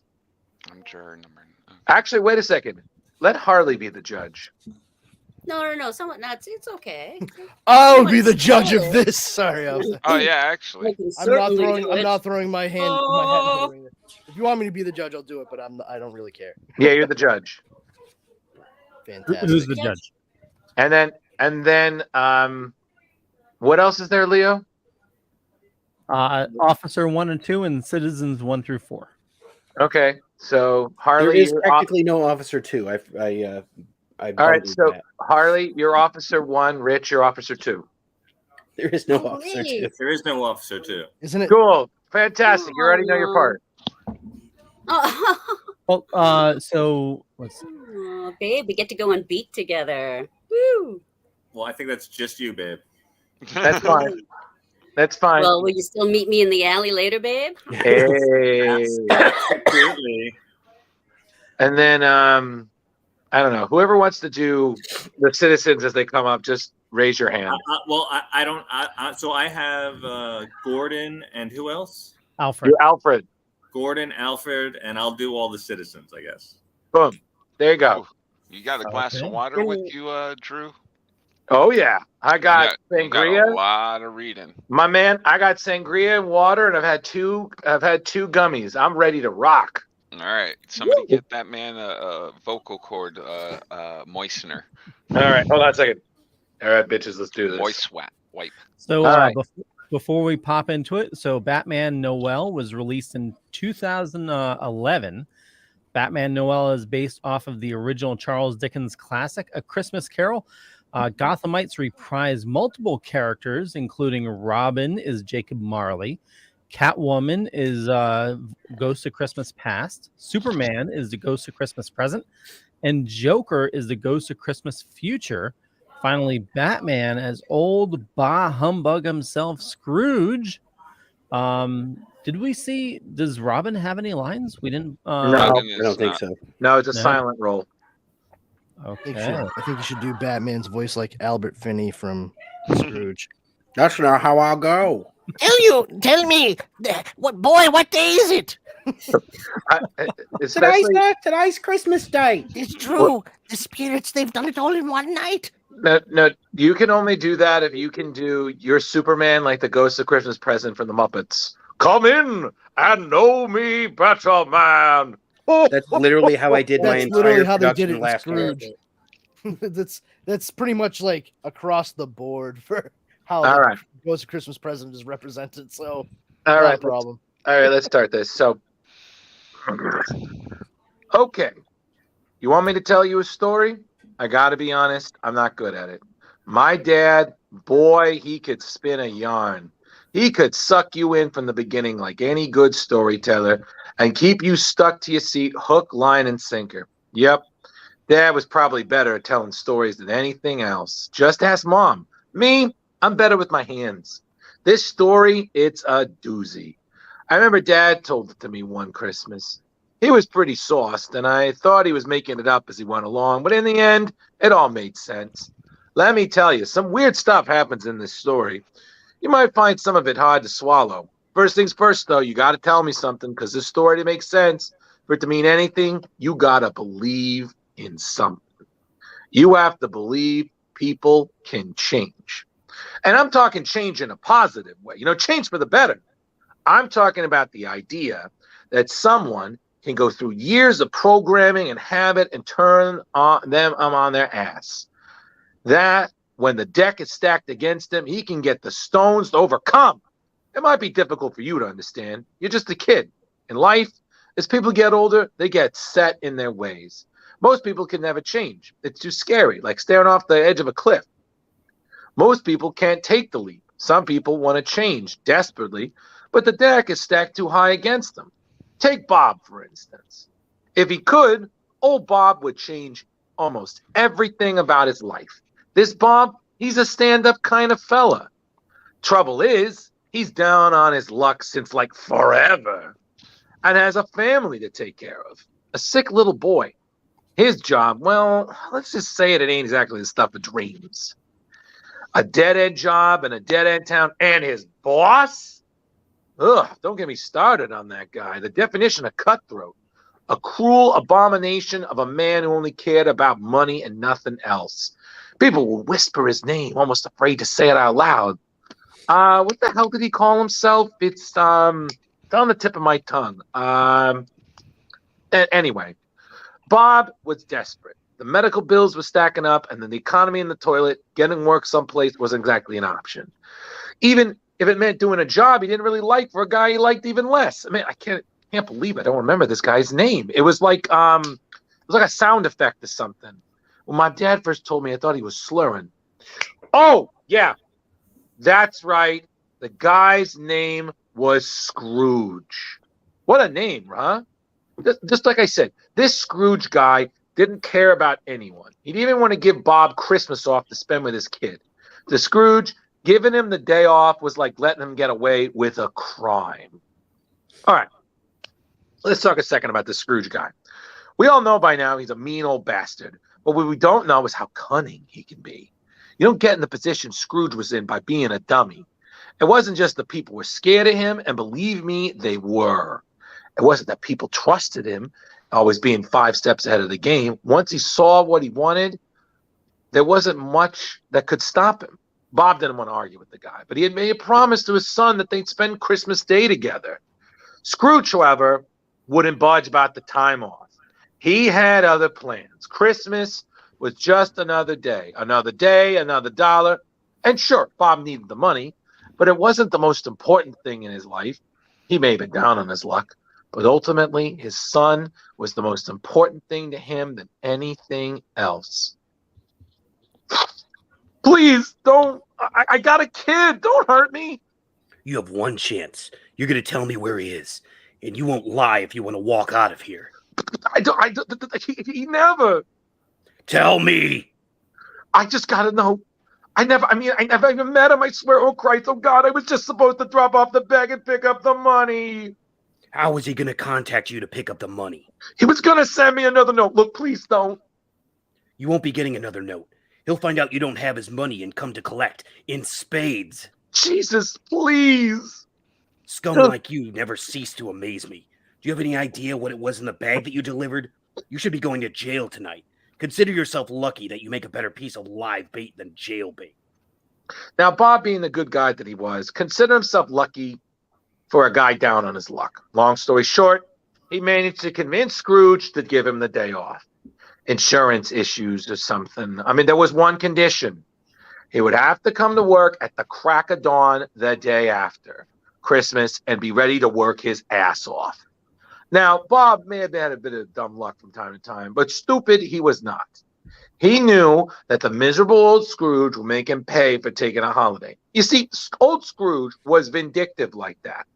No good deed goes unpunished and all that jazz. Bob was afraid of him. No doubt about that. Was a time he would have just quit, but that was before the kid. He had responsibilities now, stuff you can't just run away from. Now, it seemed like everyone and everything constantly reminded Bob of how limited his options were. The thought followed him like a dog tracking his scent, and that dog was big and scary. Now, fear is a funny thing, though. Some guys can get so scared that they let the fear stop them in their tracks. It's like a thick wall keeping them from where they want to go. Other guys, well, they break through. They let the fear drive them. Scrooge was this kind of fella. Nothing and no one stopped him. He had forgotten what it was like to want. Now, our buddy Bob was the master of one. He would have given almost anything to be the fearless type. He wished he could be a tough guy, someone who took the bull by the horns and all that brass, the man that makes things happen instead of waiting for them to fall in his lap. Big house, fancy cars, you know what I'm talking about. Now, truth be told, Bob was never much of a winner. He lived in a crappy little ramshackle apartment in a crappier neighborhood. This one-bedroom shoebox had a broken toilet and bad heating, but it was a warm place. And that was probably because of little Timmy. Timmy had a bum leg. I'm not quite sure what's wrong with him, but his health wasn't all that great. He was a big ray of sunshine, though. Real good kid. The kind of kid that made you, well, let's just say it sucks he was so bad off. The Cratchit family, see, weren't the type to complain about their position in life. They didn't have much, but what they did have was appreciated. Dad! Love, you know, there was a lot of love there. Oh, jeez. Jesus. Check it out! I made it myself. I had to take the plant from Mrs. Kachuki's porch, but it was dying anyways, and she said I could have it inside. It looks better this way, huh? Don't you think? See, I made the ornaments out of an old soup can and some pieces of beer bottles. Plus, I had that old army man, and I just stuck some string through his head so he could. Damn it! Not right now. Okay. Hey, buddy. I didn't. I'm sorry. I didn't mean to snap at you like that. It's a hell of a day. That's all. Come on over and show me that thing you got there. It's not a thing. It's our Christmas tree, Dad. Yeah, sure. I knew that. That's what I meant. See, I found all this stuff out by the dumpster. I was trying to make it look like those ornaments you see in the store on Fifth.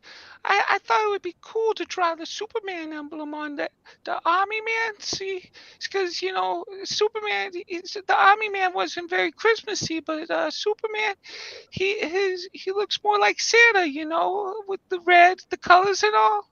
I also thought it would be cool to have a Batman thing on there too, because Bobby Mills has a Batman decoration on his tree, and that's Now, why the hell would you want Batman on a Christmas tree? I mean, Batman ain't exactly Christmassy either, I mean, he can be scary dressed in all black.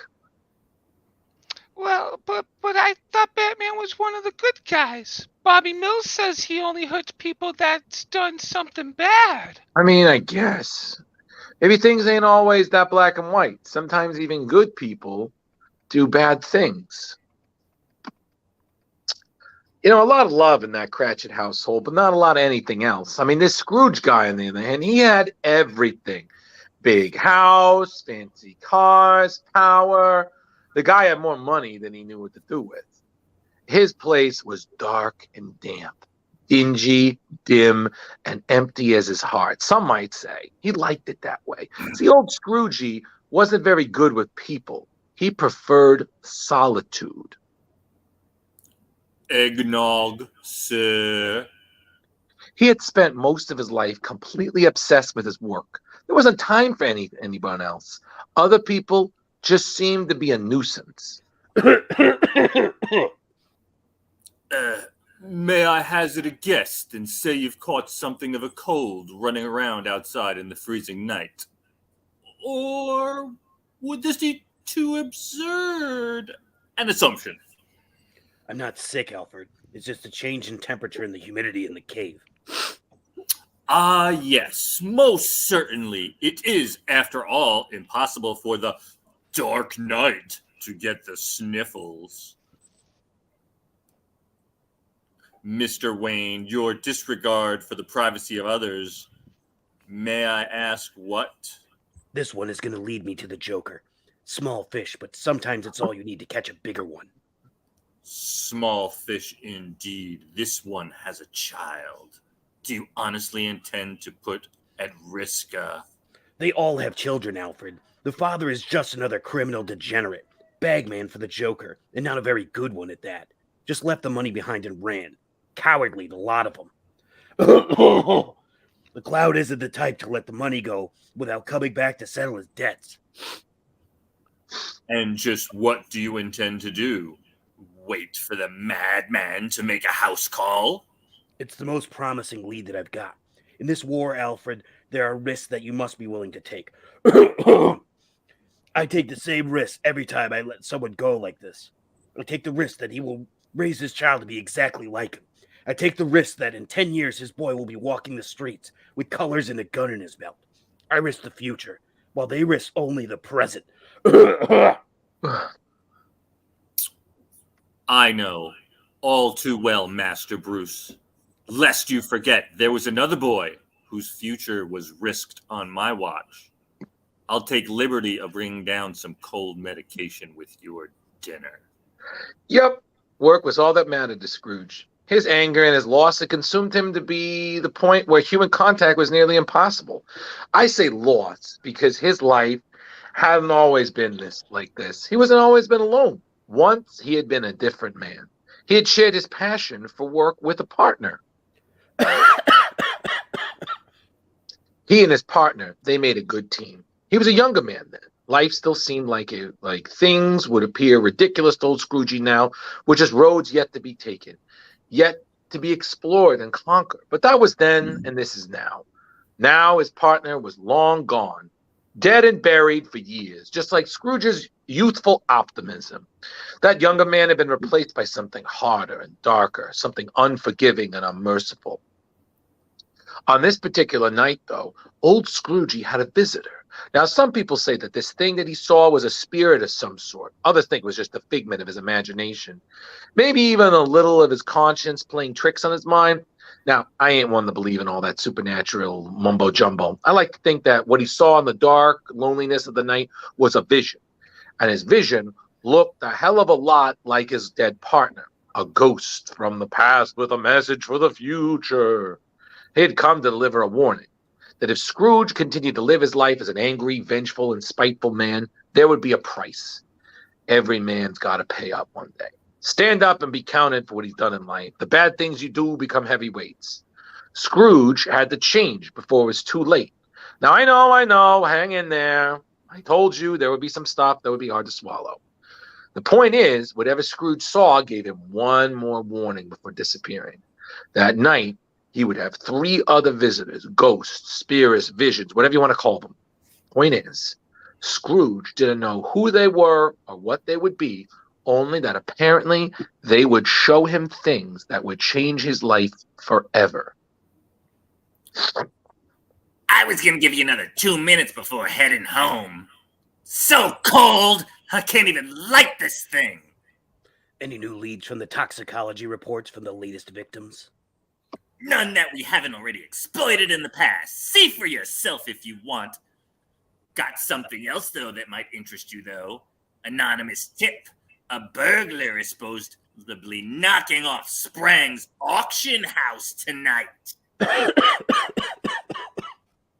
You know, Christmas Eve, auction, big haul. Can't your bed handle this? I've got too much on my plate tonight without getting caught up in a cat and mouse with her. Or have you forgotten there's a homicidal maniac still on the loose out there? Well, she claims to have some information that might be useful. And you know that she only talks to you. Figure it might be worth checking out. Waste of time. She's only interested in playing games. You know, you should really get that cough checked out. Sounds like it's deep. But hey, I'm no doctor. Now, Scrooge thought about the vision that he had been thinking of the entire evening. He couldn't get it out of his head. He must have been crazy, he thought. It had just been his imagination playing tricks on him or something, right? I mean, when you're alone in the dark, the slightest noise or flicker of a shadow across the walls can take strange shapes. Entire conversations with yourself, discussions you could swear were in your head, can echo through the halls of an empty house. Nonetheless, rest did not come easy that night for the mean old bugger. His mind drifted, thoughts of the past, unfinished business.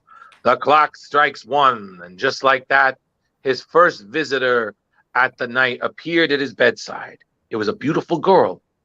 How the hell did she get past the alarm system, he thought. A hot girl can get away with anything. I can hear you breathing up there.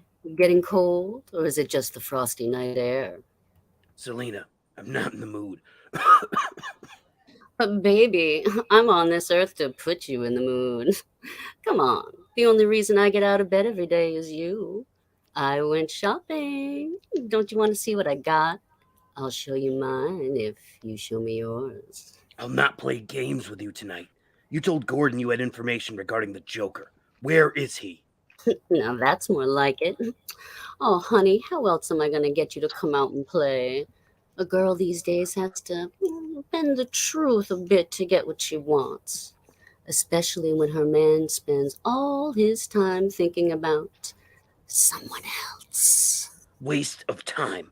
I should have known. Gordon is a fool. Wait, where are you going? I mean, don't you need to arrest me or something? If someone dies tonight, I'm holding you responsible. I'll make sure that you go away for a long time. Listen to yourself. What happened to you? There was a time nothing would have stopped you from catching me. Nothing. You would have pursued me to the end, no matter what was thrown at you. We used to play, remember? It used to be different. You used to be different. It was never for fun. Sick people like you. I'm Sick thinking some people? sort of... Sick people like me? How dare you? You think I'm like those other clowns who run around trying to best you, trying to make a fool of you? I'm nothing like those other ghouls. I'm so much more. That's Wow. Maybe you are getting old. I didn't mean to. Selena, the only thing that's getting old is this game. There was something about this girl, something familiar. She reminded him of the man he used to be, sweeping out into the night. She showed him people and places he pushed out of his mind long ago. It was like smelling cotton candy or something and remembering what it was like to ride the Ferris wheel at the county fair when you were a kid. Remembering your heart pounding before that first kiss. His early life seemed so full of vigor, full of accomplishment and triumph. He bit into life with a hunger, a need to be the best man he could be. With it came a rush of emotions he had long since forgotten. These memories, these feelings, had he really been this person? Had he approached life so differently then? Had he been so different, young and naive? Maybe. That's what that old geezer thought now. Life really isn't that colorful, not so full of infinite possibility, he told himself. For Scroogey, life was black and white, all business. There was success and failure. With that thought, the first visitor left the old geezer with his past. To think good and hard about his present. Need a hand? Looks like you could use one. The night was far from over, though. See, Scrooge was still expecting 2 other visitors. The second was big, larger than life, literally. He was dressed colorfully, too. Kind of ridiculous, Scrooge thought. It was the eyes that were the most troubling, too deep and kind for a man with such an impressive physical presence. I'm fine. Up past your bedtime, aren't you? From the look of you, that makes 2 of us. It's too cold to be out in your condition. Nasty cough you've got there. I heard you hacking all the way from Metropolis. Looks like pneumonia, or possibly something more serious. Huh. It's like the way you talk about that. It's like you know what it's like to have it. You Kryptonians get sick so often, right? Leave the medical advice to the professionals. Isn't there someone to save in the world tonight? Yeah, you. Come on, don't be a pain about this. Just let me give you a lift to your car. His hands were large and looked powerful, like they could crush Scrooge's frail body like a walnut shell. But there was something familiar, an odd warmth, both from outside and within the giant of a man. One condition. I've got a stop to make first. Once again, the old bugger flew out into the night with what could have been some kind of apparition and wondered if he was going crazy. See, this was all still too much like a dream to Scrooge. If it was a dream, though, then why did the heat he felt emanating from the big, colorful fellow seem so real? Why are we here? Scrooge never believed in ghosts, spirits, or anything of the like. He never considered himself to be a superstitious guy. I'm checking on some bait. I wanted to see if the fish are biting. Isn't it bad for a hunter to use parents or children as bait? Justice comes as a price. The one is getting to help me to reel in the clown. He works with him. No. His feet had always been planted firmly on the ground. Superstitious or superstition was a weakness of other guys, a weakness he could not afford. And sooner or later, his employer is going to come to collect. Just a matter of time, and I'll have him. Scrooge's mind didn't want to believe any of this. He knew that emotions couldn't be trusted. Despite being a little shaken up by the memory of his past, he didn't want to lose sight of the person he'd become. He fought hard to get where he was in life. If the father is involved, he could go to prison, or worse, he could... Then we only decrease the surplus criminal population. What are you going to do about the boy? I'm going to scare him. Scare him so badly he doesn't ever follow in his father's footsteps. The present Scrooge was not weak.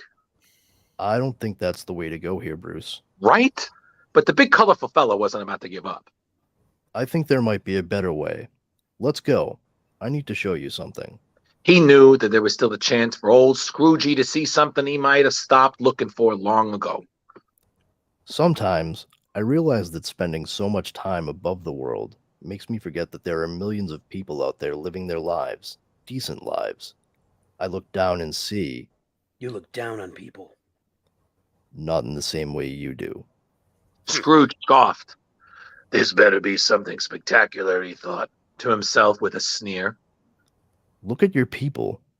Take a second and look at your lambs as you do your lions. Sometimes I think that helping people, saving people, can be just as easy as showing them your face, the face of someone exactly like them.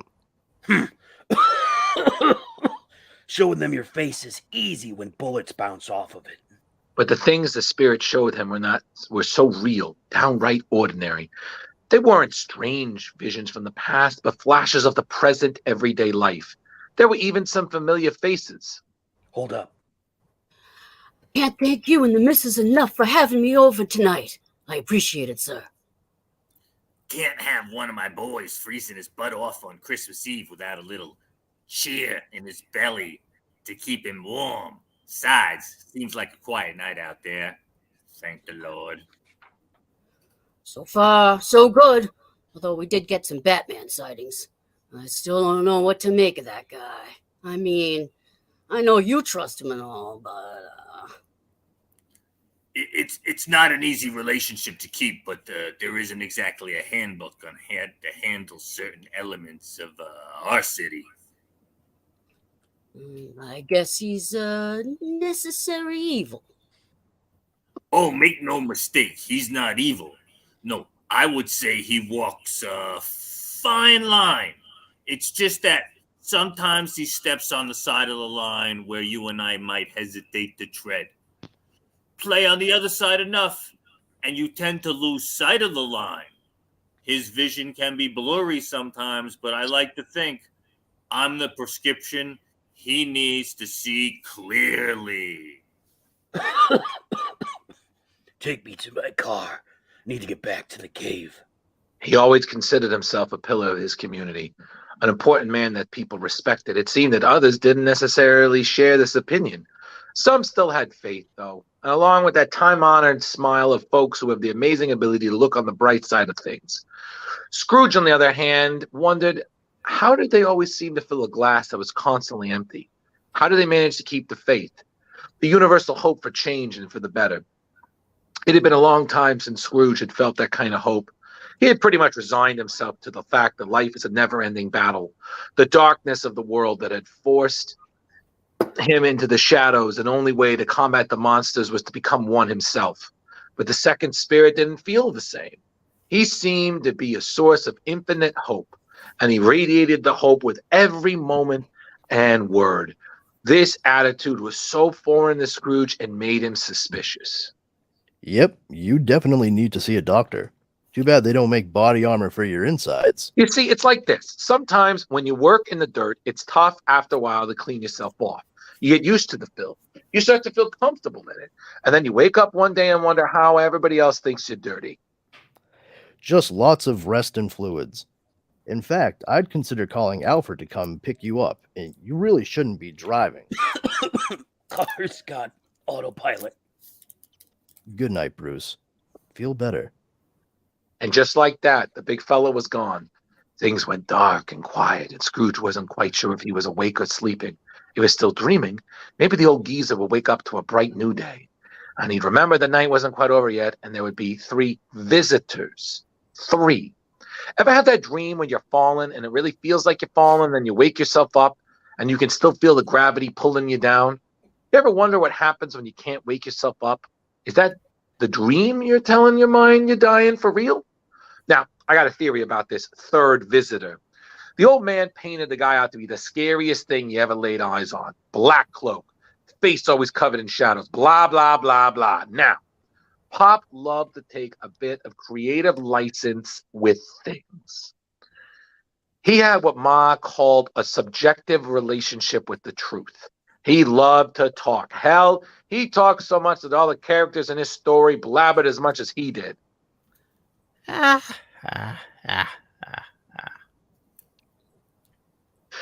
What never sat right with me about this last part of the story was the fact that the last visitor never spoke a word to Scrooge. Now, call me cautious, but if it was me and some evil-looking cat shows up out of nowhere, points his finger at a creepy cemetery, and I follow him inside, I'd have to be off my meds. It's like those stupid kids in the horror movies always won't open up the closed door to look inside, like they're not expecting some chainsaw-wielding maniac to try and chop them into two. No thanks. It's going to take one charming spirit of death with a silver tongue to convince me to follow him to the grave, not some freaky, faceless mute. But then I realized there was no third visitor. Some people start hallucinating when they're about to die. In my book, if you're chasing beautiful women across rooftops and flying around with big, colorful men that glow, something's rotten in Denmark. Let's face it, Scrooge wasn't exactly a spring chicken. Aside from the years, we're talking about a guy with some serious anger management and stress issues. Even the heartless can have a heart attack, right? Something, not someone, came knocking that night. Old Scroogey was falling in his dreams, and he wasn't waking up.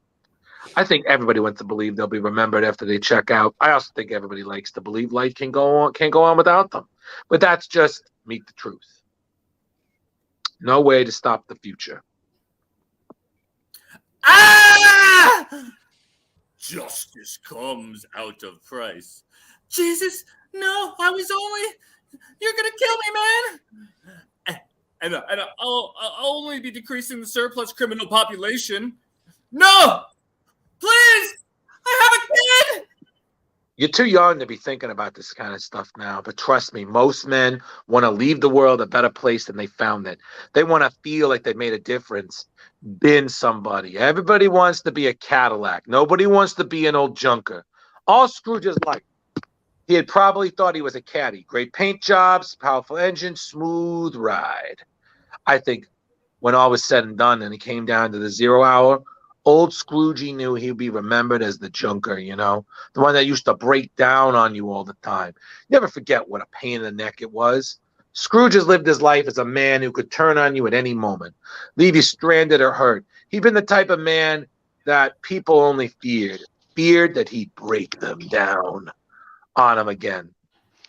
We, the jury, find the defendant guilty of aiding and abetting a known criminal, obstruction of justice. Now, I think as those clammy hands pushed down on Scroogey's chest, thought about the future for the first time, and realized the only legacy he would leave behind was pain. Harboring a known fugitive, maleficent in office, and accessory. I hereby sentence you to a term no less than 30 years to be served in Gotham State Penitentiary without the possibility of parole. Anyone ever had tried to get close to him was punished for it. Why should they care if he bit the dust? Why would it make any difference to them at all if they made no difference to him in the end? He would die in his big, expensive house full of stuff that would be empty and cold. Here we have this fine painting of Sir Montgomery Wilkin, 1874, titled Summer in Venice. To 70,000, we start the bidding at 40,000. No friends left to care that he was gone. Do we have 40,000? Yes, wonderful. How about 42,000? Yes, 42 from the lovely lady in the front. Now, first row, 45,000. No one to miss him or to mourn him. They say you're born alone and you die alone. If you had the chance to change it, to get it right, would you fight for it? Even if that's true, would you want it to be? Sometimes it takes dying to teach a fella how to live in. Scrooge's case, it took a real doozy of a night to make him realize this. You can call it a near-death experience. I call it a wake-up call. His clock was ticking. If he was going to get the message, he would need to listen up quick. See, with some guys, all you need is to whisper in their ears. Santa, is that you? Other guys, and old Scroogey was definitely one of the other guys. How? They need to be hit upside the head with a baseball bat. That night, Scroogey got it, and got it good. I know. You're expecting the big guy in red. If it's all the same, though, I have a bag of presents too. What would you say, big guy? Want to know what I got here for you and your old man? I can't. Jesus. Let's see. Oh, this is a good one. Ever play Clue? I love that game. Colonel Mustard, what a name. So, what say we play a little? Daddy. Yeah, get your old man out here. He should play too. He knows all about mysteries. It wasn't just a new perspective on things. I want him to solve a mystery of me missing Moolah. Ha ha ha ha. Come out, Bobby. This game sucks with just 2 people. What do you want, kiddo? Maybe I'll give the little guy here a lead pipe. He can be Miss Scarlet. Ah! Don't you touch my son! Oh, ha, ha, ha, ha. Come on, Bobby boy. You know there's no baseball in Clue. It was a second chance, a chance to make things right, to be the good guy for once.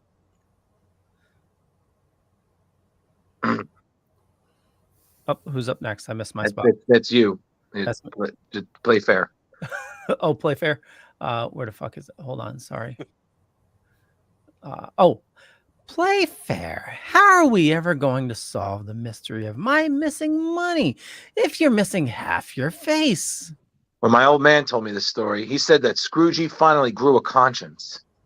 Stop, mister, please. That he didn't want the people around him to suffer because of the mistakes he made in his life. Question. Who killed Bobby? I'd like to think that there were larger forces at work, though. Please, I panicked.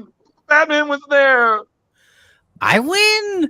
I killed Bob in the kitchen with a revolver. I believe a man can change, period. But change is such a powerful thing, such a big idea, that I gotta believe there's more to it than just making a choice. No! Please, no! You see, outside forces have come into play, something elemental. But it wasn't just the fear of dying. It was the hope that he could have a better death. You got to make the leap, to take the chance that you'll fail, but you'll go down trying anyways. After a lifetime in hurting and bullying people, making people afraid of him, Scrooge had the chance to make sure that when he finally did check out, when it was all was said and done, people remembered that he had the chance to die the villain, but went out the hero. You want to threaten me? You want to threaten my son? Who's the clown now, huh? So who wants to play games? Oh, Bobby boy, that's the way to do it. Why don't I show you how to play?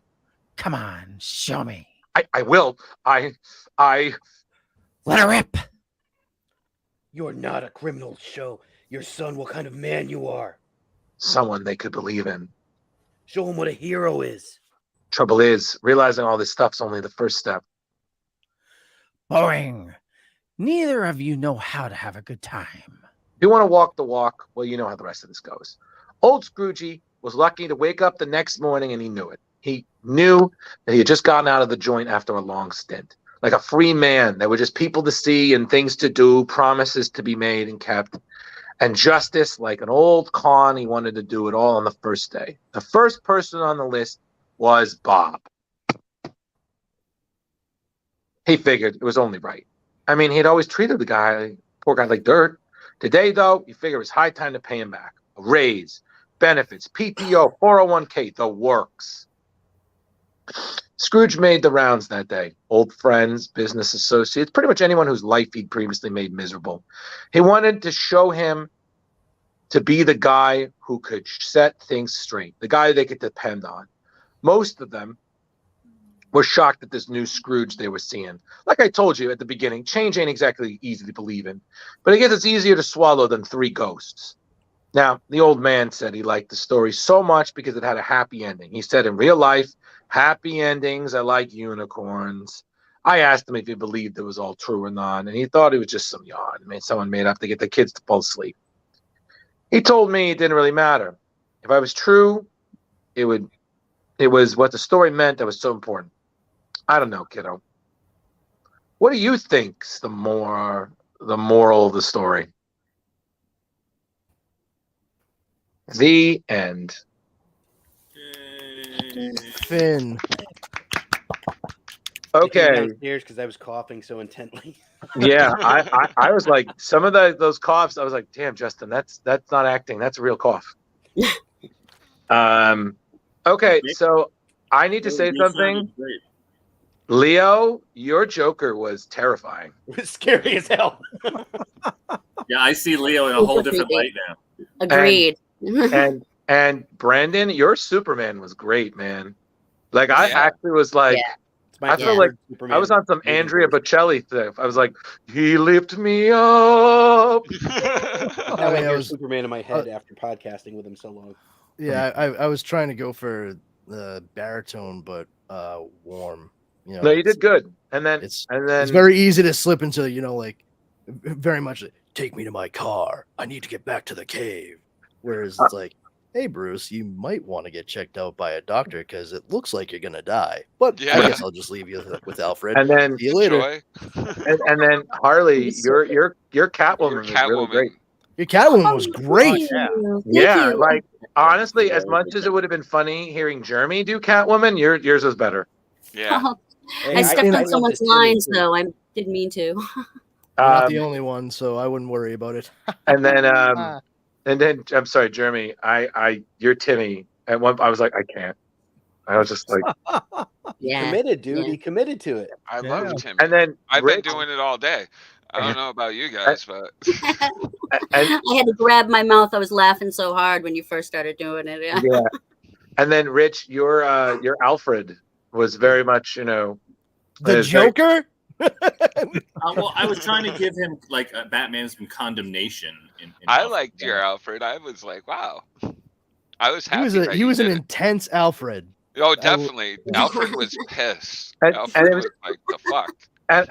And I gotta say for myself, I was like, why am I reading this narration with a very New York accent? Like I thought that when you started. Yeah, I was like, why am I making this Bob Cratchit like some sort of wise guy? Like I feel like I was watching.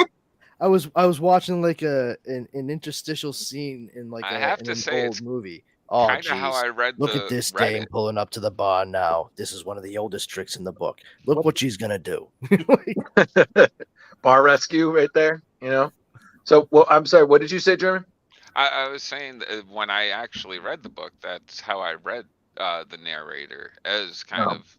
But I had Bob totally as a different person until the very end when I realized that Bob was the same person. I was like, oh, son of a bitch. Well, that's what I tried. Like I tried following that note, and I tried like lessening my accent as the story went on. To then at the end, I was like, I don't know. What do you guys think of the moral of the story is?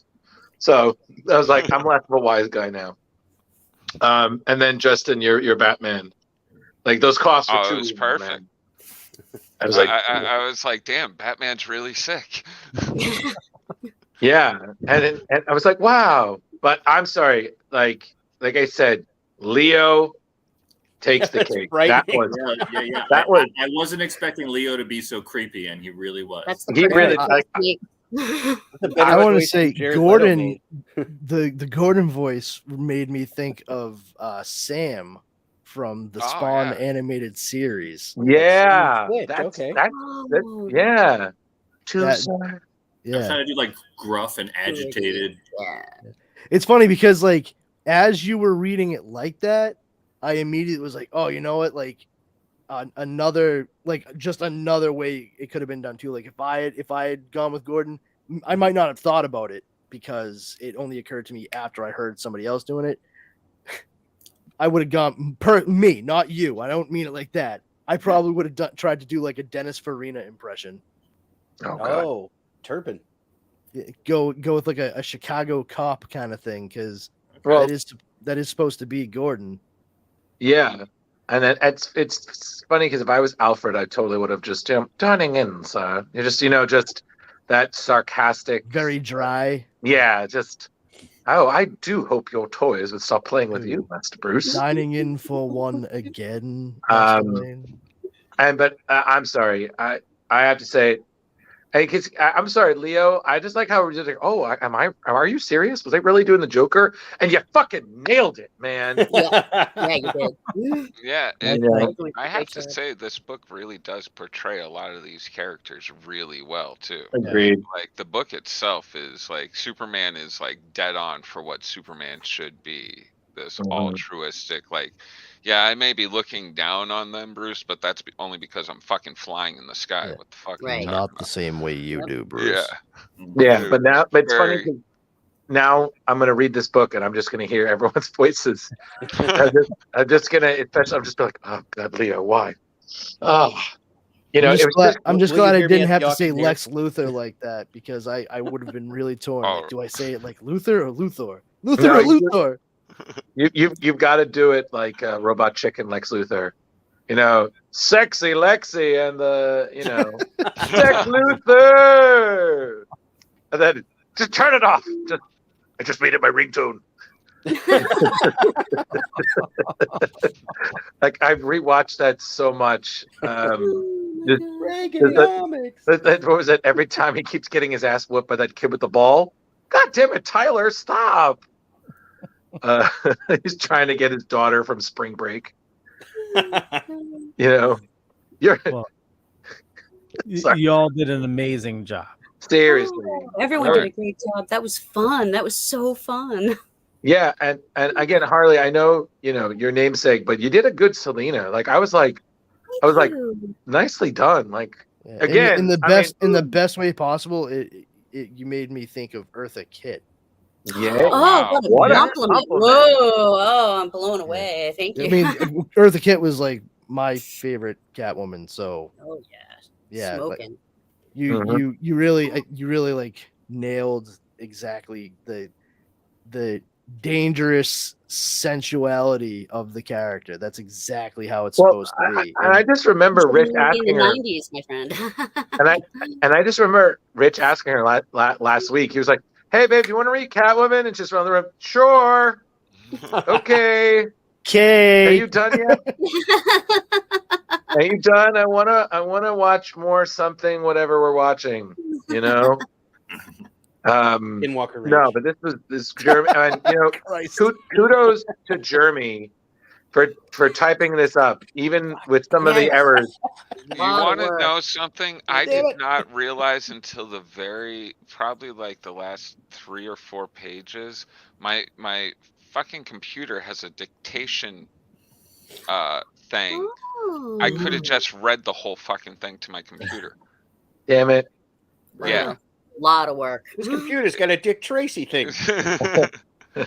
It was well worth it, though. I appreciate, like, you guys made it all worth all the time. So yeah, that was fun. It was fantastic. And Drew, great job, because you had a lot to read. And yeah, dude, holy you didn't pause or crash at all. Years of theater, my friends. Years of theater, and reading 4 comics a day will make your narrative not break a sweat. And speaking of comic book fans, I'm reading Doom Patrol right now. That is the weirdest fucking book I've ever read. Which it's version? The Grant Morrison era. Yeah. Yeah, of course. Like, I was like, I feel like I need to be high to really get. I'm like, what the fuck, Grant? I gotta bring you a jar, Drew. Like, we gotta meet up so I can just like here you What's go. his name? Ace Mentalo or something? Flex Mentallo. Flex Mentallo. Yeah. What the? I was gonna say, have you? But no. There's a separate series that he did for Flex. Oh no. Yeah. Oh no. It's a mini Like, series. you understand? It's like, so fucking weird. Brandon, sometimes I'm like, I was like, no, they toned down the weirdness for the show. A man of muscle memory. They really did. I was like, because I'm reading this and I'm like, what the fuck is going on? Like, I thought. Yeah, I mean, you just summed up most of what Grant Morrison has written ever. Yeah, that pretty much is. Yeah, and it's funny because I remember when I was. What the fuck? Let's not cast his X-Men run. Whoa. Listen, there's some of his X-Men run was good. I don't want to voice act it. I mean, Oh no, God no. Yeah, no, I knew no, what you no, meant, no. Justin. No. See, what we need to do is Dibs on Professor X, though. no. Leo and Rich, what we need to do is we need to cast a story arc of Next Wave and really Oh, jeez. and really get that going, because we do a reading of that. I'm sorry, I don't even know what's gonna happen there. But dibs on I Dirk feel the Anger. joy for whoever dibs just on Captain walks Truck. into listening to it I'll without any read anything idea anytime. of what we're actually doing. I think honestly, I feel like Harley would be a really good Elsa Bloodstone. Do you agree with that, Rich? I can see that. Either that or sure. Either that or Enthusiasm. No, I take that back. Boom, boom. There you go. I'll read anything No, anytime. I would very much be liking to voice She's much more Elsa Bloodstone. Trust me. Oh, wait. Rich, Dara would be a good boom boom. Is Roberto DaCosta in that? Dara does not. Hi, I'm Roberto DaCosta. I'm Roberto DaCosta. I'm very rich. You could be incredibly Captain handsome, Marvel. You and can I'm keep Sunspot. saying how you used to lead the Avengers. I'm Marvel. No, but you could be Genisville. You just always talk through gritted teeth. One here. What was that story arc where you had Catherine on, right? Where it was with Hyperion and all of that? That would be one to do. Oh shit! Is that Exiles? No. Squadron Supreme. Squadron Supreme. Oh, Squadron Power. Supreme. Yeah. No. Supreme Power. No. See, Justin, what we need to do is you need to pick a Turtles book, and we all get together and read that. And I kind of do that every week on my own show. Which version of Squadron Supreme was it? Like We did the original, Brandon. Oh, the original Mark Room. Okay. That one. Yeah. It was That's Catherine fun. Grunwald. Yeah, because we had Catherine Schuler on. So, since we had awesome. such a fun time with this, is this something that we would maybe like to do like once a month or once every other month? Smash pages, yes. Let's make this a thing. Yeah, totally. I could dig on that. I mean, I will say it is a little difficult getting smushed on a Tuesday. But aside from that, fantastic. 100%. Wonderful. Oh God, the drugs just kicked in. Just now? Wow. And the show's over. Thanks. Yeah. Hopefully that's the third wave. Yeah. Wrap it up, man, kids. yeah. You don't have to You go gotta time home. your You peak, can't stay man. here. You got to time your peak. Closing time. Well, One last semisonic call for you. for alcohol. I will mute your mic. But we could always Look at record on this another night and do photograph. half the episode on Tuesday night. We could. Oh always yeah. Yeah, I was gonna voiceover say, like, in. if we decided to record it, then that could. Listen, That's- I'm just telling you, I have been dreaming about us ripping no. one more day. I just want to get sloshed, and we don't even need to read it. We just need to talk about it and just call all of He it has out. been dreaming about that. I mean, yeah, that definitely can't happen on a fucking school night. Oh no, that's a Friday. That is we are getting tanked. Welcome to tanked pages. We are getting gone. I thought you said it was smashed pages. Yeah, listen, point being is, but that's the evolution. Who am I, the narrator? Evolved. Yeah, it goes from More like lush pages. is that Then it'll be a hash pages. Oh, Hey. Oh, there we go. Ding, ding, ding, Oh, ding. sorry. Yeah, we like that God one. damn it, We like Leo! that Put one. fucking pieces of tape on those buttons already. but no, this is no. But listen, we can always pick something. Yeah, like the boys. Oh my God. Should we wrap this one? Oh my God. If we read That's Okay, I'm sorry. If we read I'm sorry. If we You read gotta wrap it up. fucking Yeah. if we read Herogasm, Oh, jeez. If you- Well, we'll Well, it talk broke about Harley. it. We'll figure it out. But yeah, this was a lot of fun. And Brandon's right. We should wrap things up. Actually, No. Jeremy said it first. I was Brandon's following doing the his red lead. light. All right, everybody, wrap it up. Come on. I So- just figure we have 12 people to go through to say all their Yeah, endings. totally. I want to thank everybody for watching this fine evening, and I hope you had as much fun as we did here. For me, just Google Leo Pine. You find a bunch of stuff. Could be true, could be not. But I run the Dorkening Podcast Network. Head on over to thedorkening.com. You can find a lot of awesome shows doing a lot of awesome stuff. A lot of awesome people doing a lot of awesome stuff. And maybe that's my brownie talking. And also,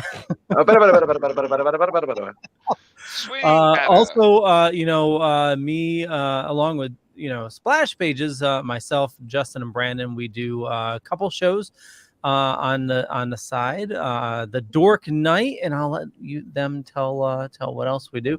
Brandon, what else do we do?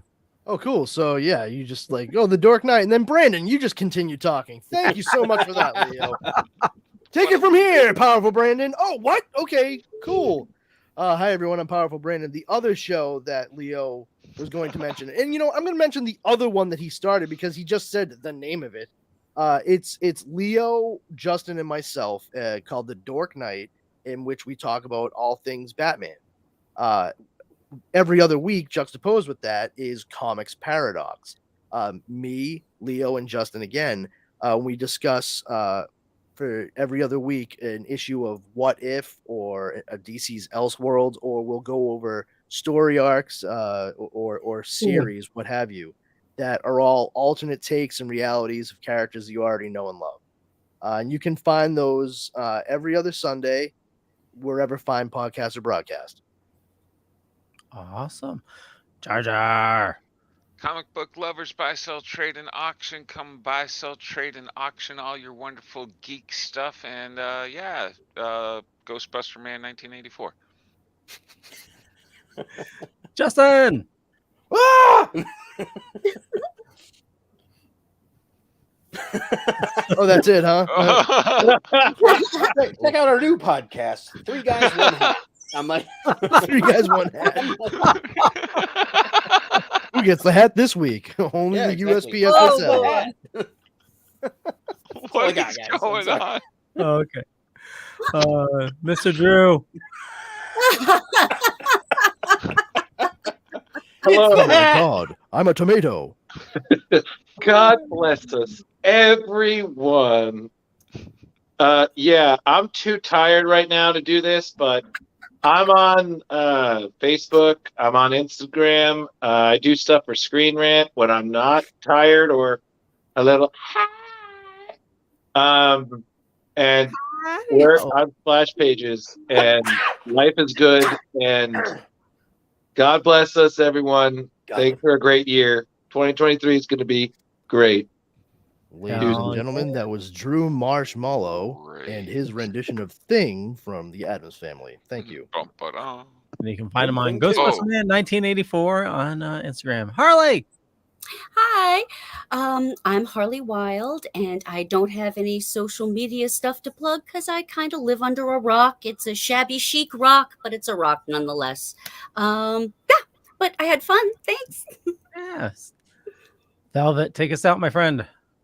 All right, so you guys know me. I'm Rich Davis, aka the Velvet Joker, and it has been a fantastic year on Splash Pages, and we had a good imbibed episode this episode. So I hope you guys enjoyed a little bit Splash of the Past. You guys can definitely check us out. We have the Splash Pages YouTube. You can also check us out anywhere you listen to podcasts.